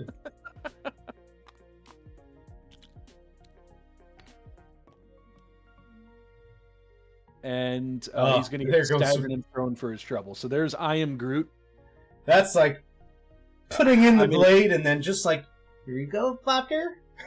Just like pretty much twisting the knife. That is a twisted knife.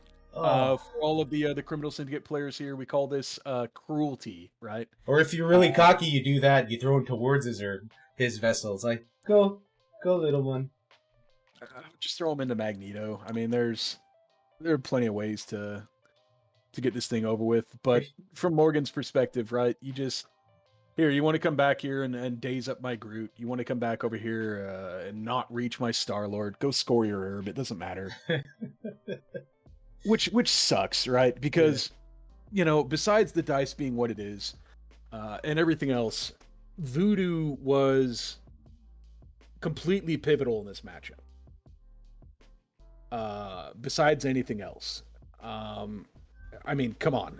What he did to Juggernaut there, the field dressing because of the way he generates power, all that stuff. That is why he's just such a devastatingly good model. Mm-hmm.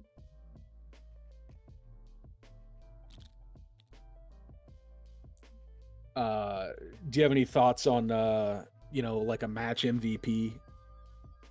My vote is for Voodoo. Why is he placing it there? His vessel's like right here. Honestly, man, see, that's where he lost a game right there. Bad I don't think so. placement. I think he's probably thinking about his season to date, right? Yeah. He's probably thinking about the run to get here, having it come down to what it has, right? When I played against Fascinate and got the dog piss beat out of me, and deservedly so, I saw like a mistake that I had made, and like my season and like all the reps with that roster, it just flashed before my eyes. Right. And I'm not thinking about anything else besides like, these little things. So he sees like an herb canister and an herb sitting there, and that stuff can happen, man. You can get really, it's almost like a surreal moment, when you've put a lot of effort into this stuff and you've made your way into a cut. It's just kind of one of those things where it just kind of flashes before you, and you're just not all in the game at this point, or it could just be a wacky placement, and I'm just giving a narrative onto someone else that was definitely going on for me, where it was just like I was in a haze, just watching these things happening to me, and like I just wasn't all there as a player because it was gone by that. Well, I think they just played it so that like the final score is actually going to be 12-10, which is pretty fine, right? It's a respectable showing, right? It's better than 9-0. There is it's way better than how I did against Fascinate. I think he beat me 20-5, right? And had we played it out further, yes, it would have been a bloodbath, right? So yeah, this is definitely round. And the clocks have stopped. Mm-hmm. Quote my name is going to see if they mind if we will go in the post-interview game. I'd say give these guys a minute. There's a lot to decompress in there. Mm-hmm. I know I was really emotional after losing last week. Tried to. I really wish I would have given Fascinate more credit. Mm-hmm. I felt like I was just dogging myself, but he did everything absolutely correct, right? So that's why I played you right after. I figured out I'll give you a little break. I'll play badly, make you win a match, feel good about yourself. If it makes you feel any better, I went on a bit of a Guardians rampage with that Maw roster. Yeah. I have tabled 8 opponents in a row since that loss on Friday. Nice. I have not lost with that roster. There you go. Tabled 8 people in a row, including yourself. So, I was not tabled. You were tabled. Was I tabled? You were tabled. Yeah, I was in rush. I had to do something, I guess. I don't know. I rushed your players off the board for you. It was trying to help you out. Yeah. It's just to make you smile. It certainly did. Yeah, and went on a Guardians rampage afterwards. Pretty much the worst Black Order player that ever bothered to Thanos a Thanos before. Mm-hmm. So Silas, do you have any questions? Maybe some things that we can mull over before we hop in here and ambush these poor does? I know Shadow Marvel had a question. He wanted what was your game plan for the herb, knowing that voodoo would stop it? That's one question you would like to be asked. Besides that, maybe he wasn't anticipating a voodoo coming in. Yeah. Shadow Marvel. That would be my take. Maybe he thought about a counter Juggernaut thing, like I incorrectly perceived from the get go. Silas, do you want to take that question with the guys? Because I'm really interested about the Toad angle. Yeah. And the turn 0 on this stuff. I'll let you wing it, and then I'll hop in with that question once Fantastic. it becomes quiet during the interview. Yeah, no, I think we can probably pop over here. I don't know, 30 seconds from now. So hey, to anybody that actually caught this game, big thanks out to folks. Hopefully you guys didn't find too much of this rambling and incoherence. I tried to bring a lot of energy into this. I really appreciate Mr. Silas for hosting. Love what he does for a living. We had some good little bits of irreverence at the beginning of this stuff, and it's always a good time, Mr. Silas. Yes, sir. Appreciate you, man. I'm gonna step over into this. For those of you guys, we're gonna have Vaughn. He's gonna be doing his Masters tournament, and I'm gonna be stepping over into commentary on that. Probably try to take the energy down a little bit. Might have a few more brewskis, and go bullshit with the Aussie. There you go. Yeah, I was about to join that tournament, and then I noticed I was streaming this match tonight. Well, so. you signed up for like the tournament stream like a little bit middle of the week, right? I'm surprised there weren't more people jumping on this game, man. So me, I just I let people fight for it, and if there's one, I'll take it. If somebody's sick, I'll take it. I don't mind. I'm flexible. Well, hey, congratulations! You beat the big sea monster, man. Sound very healthy. Yeah, a lot better. Cool, dude. COVID is have left the building. Just my ears. I feel like I'm. There's always a buzzing in my ears for some reason. Oh yeah, that's permanent. Okay, That's fine. Yeah, that's fine. Nah, just playing with you, man. Hopefully it's not, but congratulations for beating that sumbitch. Yeah. It's obviously a tougher opponent than your boy Barncat over here. So, all that being said, we're gonna hop over here into the group chat. Yepper. With both Morgan, Mr. Fascinate, our illustrious and fantastic judge. See you over there in a second, Mr. Silas. Yes, sir.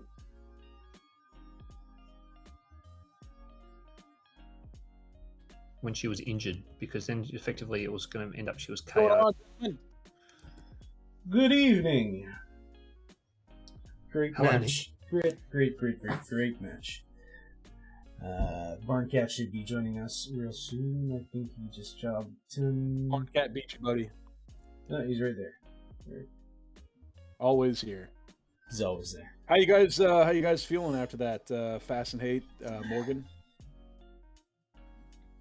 You go, Greg. I thought it went well. I was. I tell you, it hurt a lot. I think when it was 12-0. Yeah. But again, it was. I think my list wasn't ideal. I think both of us weren't playing the herb obviously very hard. But then it was my only chance of coming back was to really focus on the herb. But like Morgan said, it was too late. I fiddled around with Juggernaut on this flank with Toad for too long. When I probably should have just taken the herb and started trucking over. Yeah. So I think that was actually yes, sir. And that was one of the things that I'd kind of called out there on commentary that I'd noticed is that I was kind of shocked to see Morgan not deploy Toad because I with Morgan running herbs in his list, I figured that with his Juggernaut, that's his play, right? He likes the herb runner, right? And then we see the rosters come out and we're pre-deployment. And I'm like, okay, so I guess Toad's going to be his herb runner, and Toad lines up on the opposite of it, right? So with the way I was looking at it is the reason why I wanted to take out Toad is because Toad can kind of carry it over the end zone, right? He can use his what's the ability called? Finders Prehensile tongue or Finders Keepers when he can take it. To take it from somebody else. He can take it. So that's why I brought in Magneto over on my side a little early to protect the herb because Yeah. With his chain and his actions, I figured he could get it over to him, and then I thought, two attacks with Juggernaut, there's a chance of going, the turn one I made an attack, and that one I don't think it did much. Yeah. And then I think I dazed him turn two. It's hard to remember. You did daze him turn 2. Yeah. Turn 2, yeah. If I daze him turn 1 and then I finish him off turn 2 and then start the process, I think he still has. So he had a lot of tools to stop. Yeah. He had, we were just talking about his voodoo was stacked with power right off the bat. Yeah. So if I bring it over, he's just got a great defense.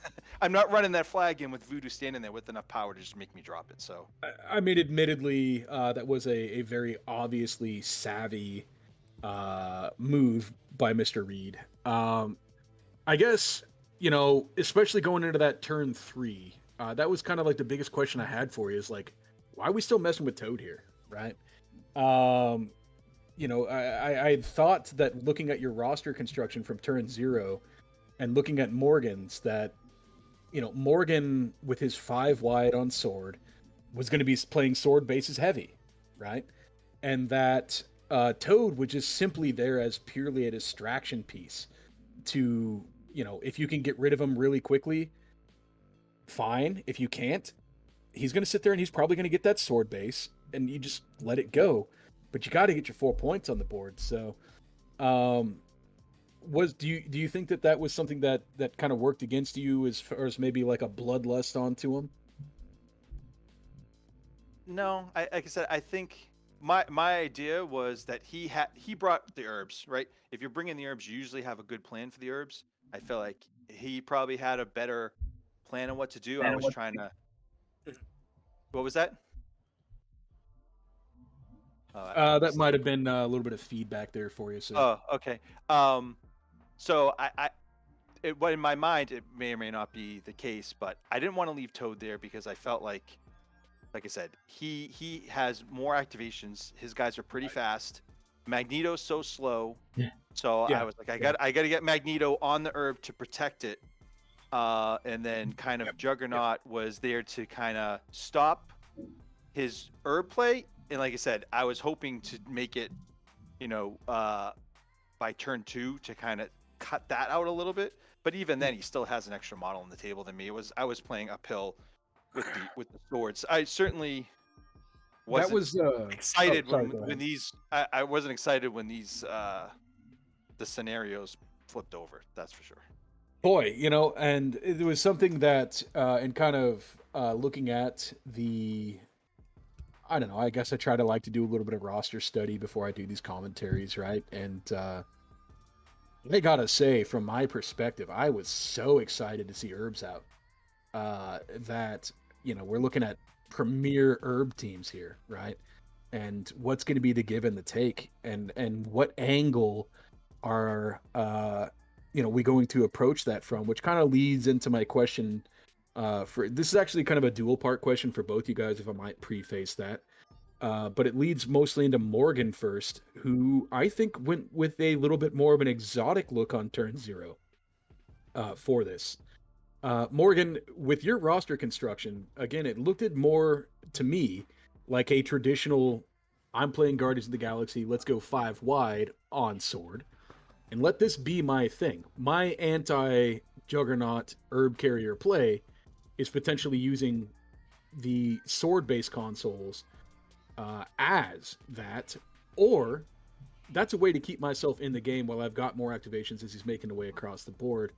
And what was the impetus there for going 5 wide? Was it also because you felt that, there might be a chance you saw a Magneto-led Juggernaut team that would try to get this herb across the board and set up an unbreakable castle on the opposite side? It's a big question, Sly. So a lot of words. Yeah, it's a lot of words. What I would start with is that herbs, sometimes you can go after it aggressively and try and score it, and other times, and I think most of the time, it's largely, I think, irrelevant. Now, when you look at Crisis combination, when I... 2 ways to play herbs, right? Play the herb or don't. Yeah. And I generally play don't... the herb or play the vessel, I should say. Yeah. So yeah, well, good call, because you want to pick it up sometimes, especially with Juggernaut, and go punch people.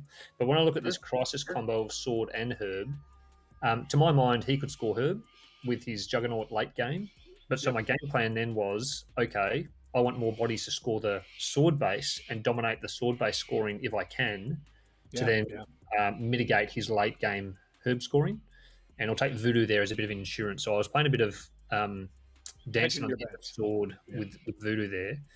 If it's a different secure, maybe I play this differently. But on sword base is generally king, I think. Yeah, and you felt probably very comfortable being 5 wide against potentially whatever 5 wide list that he might be able to put together. Is that correct? Well, so that's again, it's a hedge betting, because he can run 5 wide Mystique, or he can run a 3 wide really strong squad, which I think this is a really strong 14 he's run.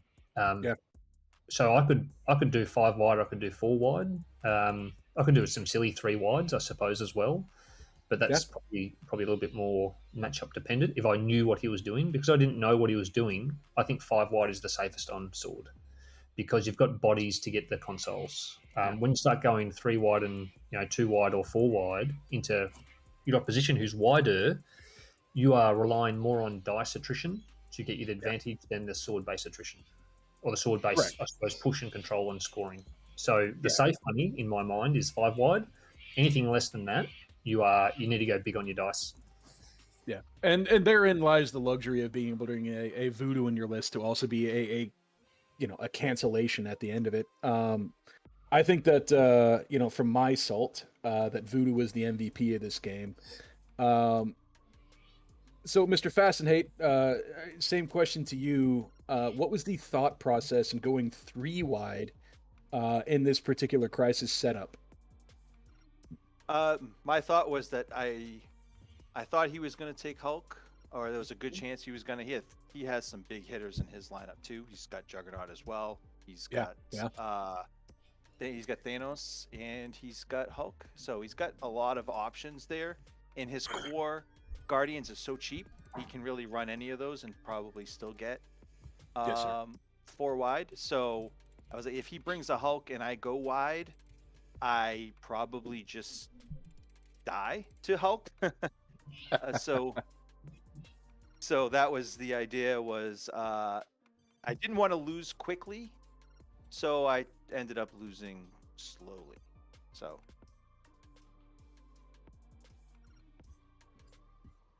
it's like Silas is getting some French out to the fellow Montreal / Quebec province folks that might be taking a quick gander over at the game.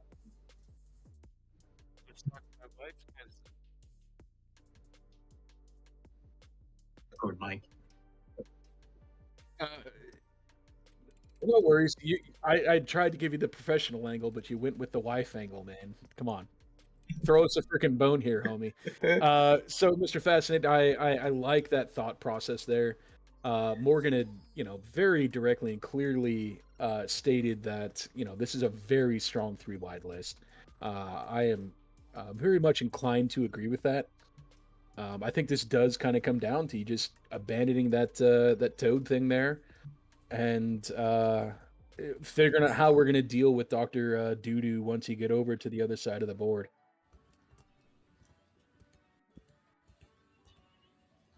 I think Silas might have had a question.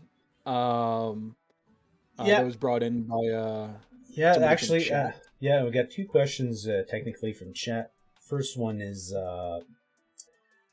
Shadow Marble. Just wanted to know what was your game plan, Fast and Hate, for the Herb, knowing that Voodoo would eventually stop you there at the endpoints. That was part of the issue, right? Where we were talking about this before you guys got on. Voodoo got a good attack early, so he was sitting on 5 to 6 power for most part of the game. That's one of the reasons why I kind of stuck around with Juggernaut on that flank a little bit longer, and tried to take out Toad. It took longer than I hoped to, but knowing that there was pretty much 0 chance that I could score the herb, just because of exactly what happened was, that was going to happen well before I scored it. So we both set up a good defense. It turned out that mine wasn't as wasn't as needed as because he wasn't playing. He was just playing the sword, Yeah. and it was tough with the extra models that he had. There wasn't much I could do, even with my passing. I had to hope for a few 50-50 rolls. I didn't really get them, so I was being shuffled all over the board, which just, again, for Brotherhood, those are pretty much like Yeah, staggers. So especially Magneto. You give him 2 short pushes like that, and because I think that's what happened one turn. Voodoo threw him, and then you got pushed by the sword base, and that pretty much put Magneto out of play for that round. just a couple of throws that really didn't do much. Yeah. And That actually has created a follow-up question for me, if I might. oh, go right ahead. Appreciate you, sir. You've been very gracious with my mouth running throughout all this. There was a really good opportunity, Fascinate, where you could have used your deception to follow that up with a "Do you know who I am?" after that. I don't know how you feel about whether or not that is like always a correct play or a cool play. But I personally think that it's cool as shit if you deception somebody out of turn and then you go ahead and just "Do you know who I am?" off the board, right? Was there any like thought there? I've always heard some other like high level Brotherhood players like yourself always kind of dream about that as being like the master case scenario. And I think the deception was onto a Star-Lord. Yeah. If you recall. Yeah. Yeah, the idea there was just to get that point, which I held Okay. it for about 1 activation before he took it right back. Yeah. But yeah, it was. I had to use it to try to take control of the objectives, just because of the. Yeah, no, it makes absolute and, sense. And I didn't. It's a great deception play. Great deception play. Yeah. Yeah, and I did use the "Do you know who I am?" to take out Toad, which probably wasn't worth it, but.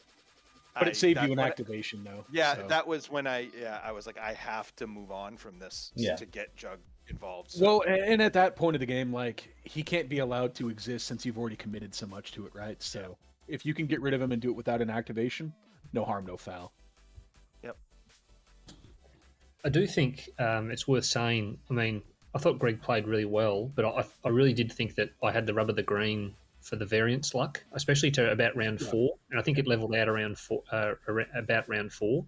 But I had good attack and I had good defense, and I think Greg had bad attack and bad defense. And if you're playing a Brotherhood attrition squad 3 wide, man, I've been there, Greg, and that's a really tough spot to come back from. Yeah. Watching 2 damage go through on a 5-on-6 into Magneto, right when you need that damage. Another really key point that set up the MVP moments for Voodoo was him being able to get to 9 power, right? That was just a pivotal moment in the game. Field dressing and Brotherhood. Yeah, Brother Daniel. It's just, I gotta say, like, at that point, I'd pretty much gone full tilt into Voodoo hating mode. So if you guys get a chance to rewatch this, I had promised to try to be non-biased, but I was very much biased into hating Voodoo. So that is fair and reasonable. Voodoo is a broken character in the context of this game and needs to be fixed. So that's entirely reasonable. And you used him absolutely to the maximum extent of all of his broken ability. No, I made a couple of little mistakes, and I could have been a little bit more aggressive and luck-based with how I approached him, but he absolutely did his job. Delayed Juggernaut that 1 extra turn from scoring. Yeah. Silas, I think you had one more coming in from the chat before I had interjected. Yeah, there's one person who was actually wondering if any moment during that match, Fascinate, you had a moment saying, well, my only way out of this is to table Morgan. And probably more importantly, what round did that occur? Yeah, it was probably by 4, and at that point he still had too many healthy characters, and I tried to do a little chip damage into Groot, and he just was blocking like a champ. I couldn't. I wasn't getting anything through on him, and then Star Lord escaped. I think he was on one. Yeah, he had 1 health, and he, Yep. he correctly fled. He was doing everything right. He's a very, very good player. So he took him out. So Star Lord running back to his herb point was just like, you're not going to table me. I literally didn't have enough activation, especially with Juggernaut having to go to the receptacle, and then Magneto, I'd have to go to turn 12 for Magneto to corner him in the map. I would need so many move actions. And you would probably need about like 18 more terrain models out there. Yeah, there was along just the way, really no right? chance. Yeah, there was no chance of that. Yeah, I mean,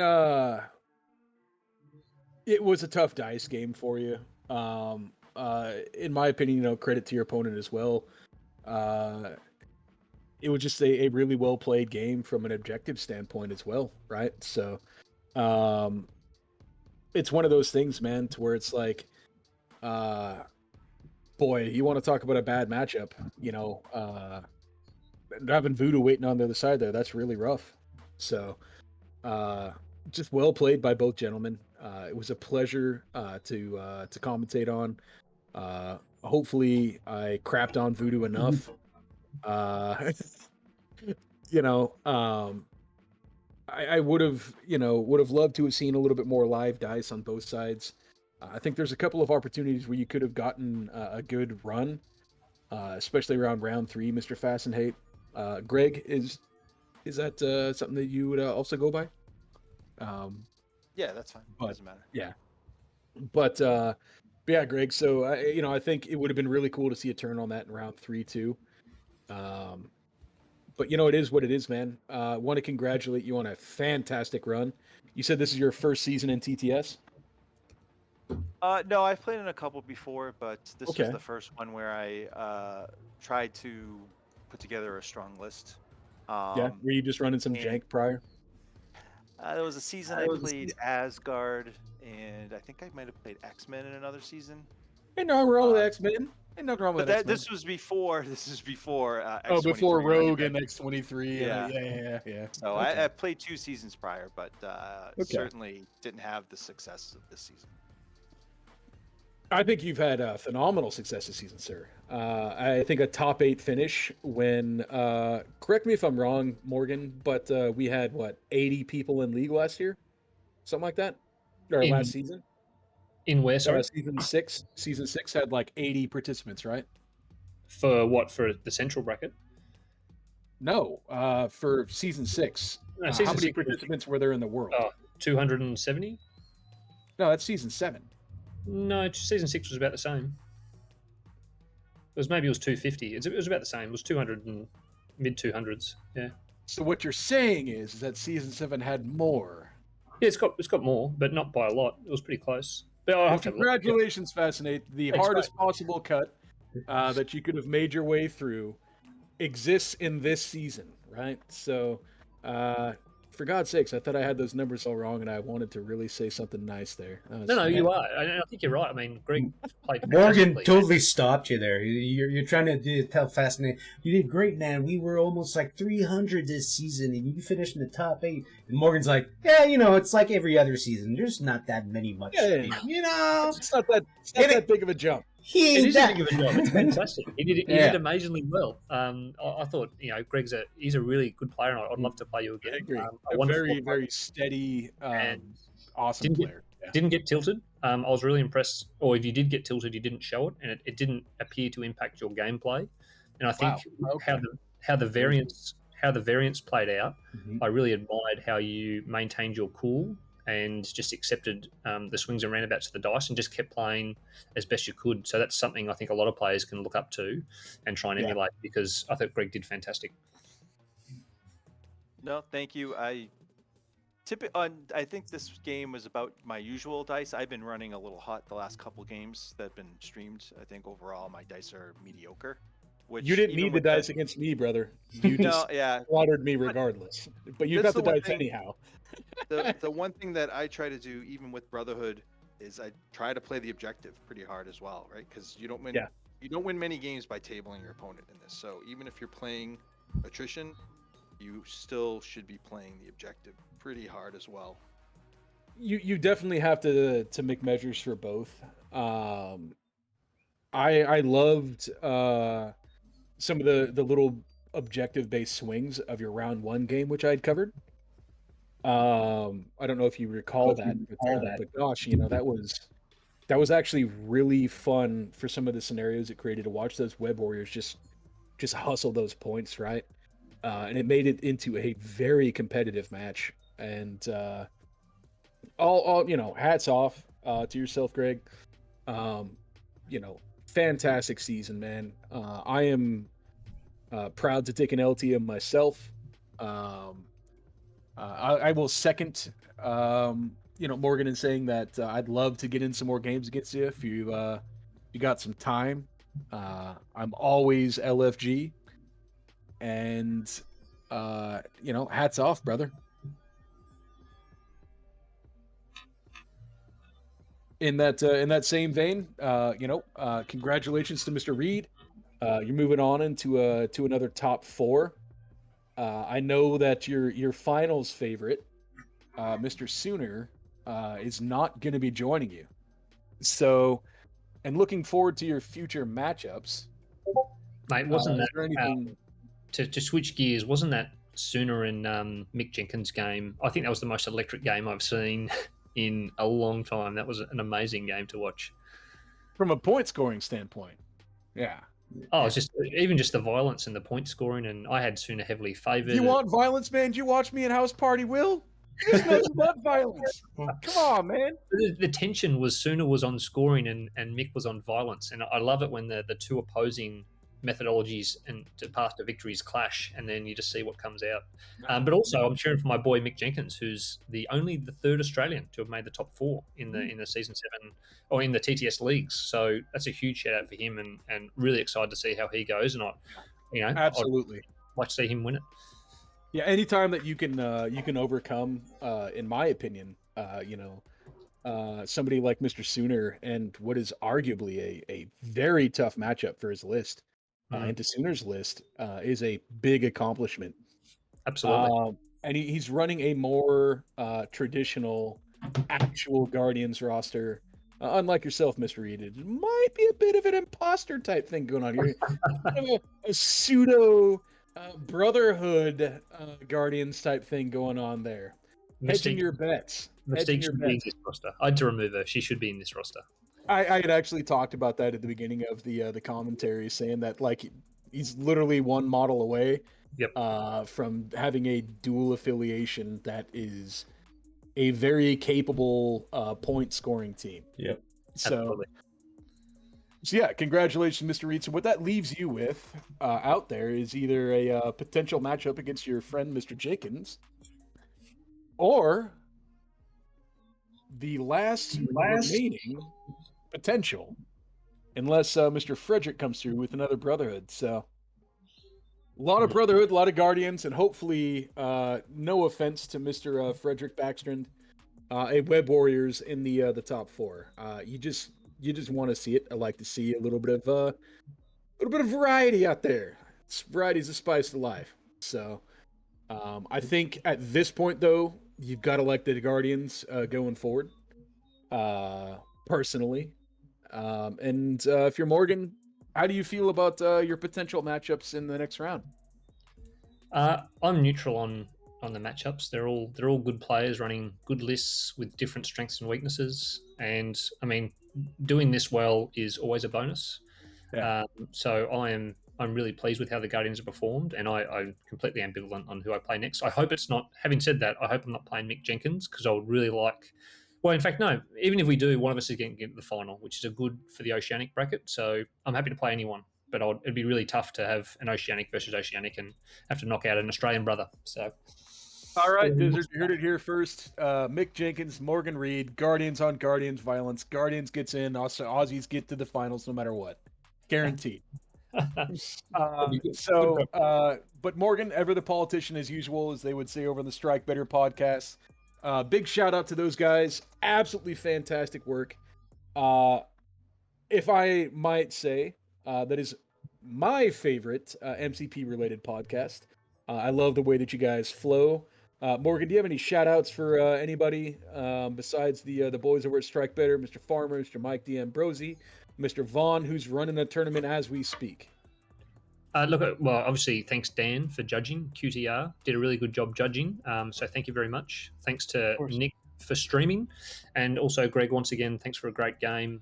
Wonderful season. And I look forward to watching your success in the future. I do also want to say, for my part, thank you for letting me, judge and be part of your game. Dude, you're a champ. Everybody loves you. Any accusers, you guys are the real MVPs. I don't care what anybody says. Greg, last words on you, brother. Anything you'd like to put out? Anything back out to the locals or anybody you're gaming with? Any podcasts or crews you're repping? I'd just like to thank, like I said, all the streamers that are taking their time for all the games in the finals. Thank you. The judges, everybody else, and all the players. These seasons are great. All the people, all the organization that goes into it, the listen to people's complaints, both positive and negative, and everything, trying to make everybody happy. It's just really Possible. The value of a zero cost admission. It's so great. It's an amazing thing. It's so good for the game. Especially with everything else going on. And also, I just like to say, my good friend Matt Alex, the local there you guy go, the with me, Web Warrior. Wish him luck. He's the last one to represent our local area. So, good luck, Matt. There you go, man. Good luck, Matt Alex. Hey, go Web Warriors. I'm sorry, Mr. Backstrand. I don't know you too well. We haven't played before. I'm gonna break from the attrition roots, and we're gonna go Web Warriors. That's coming up this Sunday, folks. Don't know who's streaming it yet, but we shall see. I think it's Norbert and Huggy. Ooh, got the boss man on it. Cool. All right. Well, that. Thanks again for letting me stream this match. It's been very fun to watch and commentate. And for everybody who's still in chat, well, thanks for stopping by and watching. And it will be all at 4 tonight. Next stream will be whenever somebody needs a streamer for a match and one's open. I'll pick it up and I'ma stream it. So until then. Hey, Silas. Oh, sorry. Go ahead.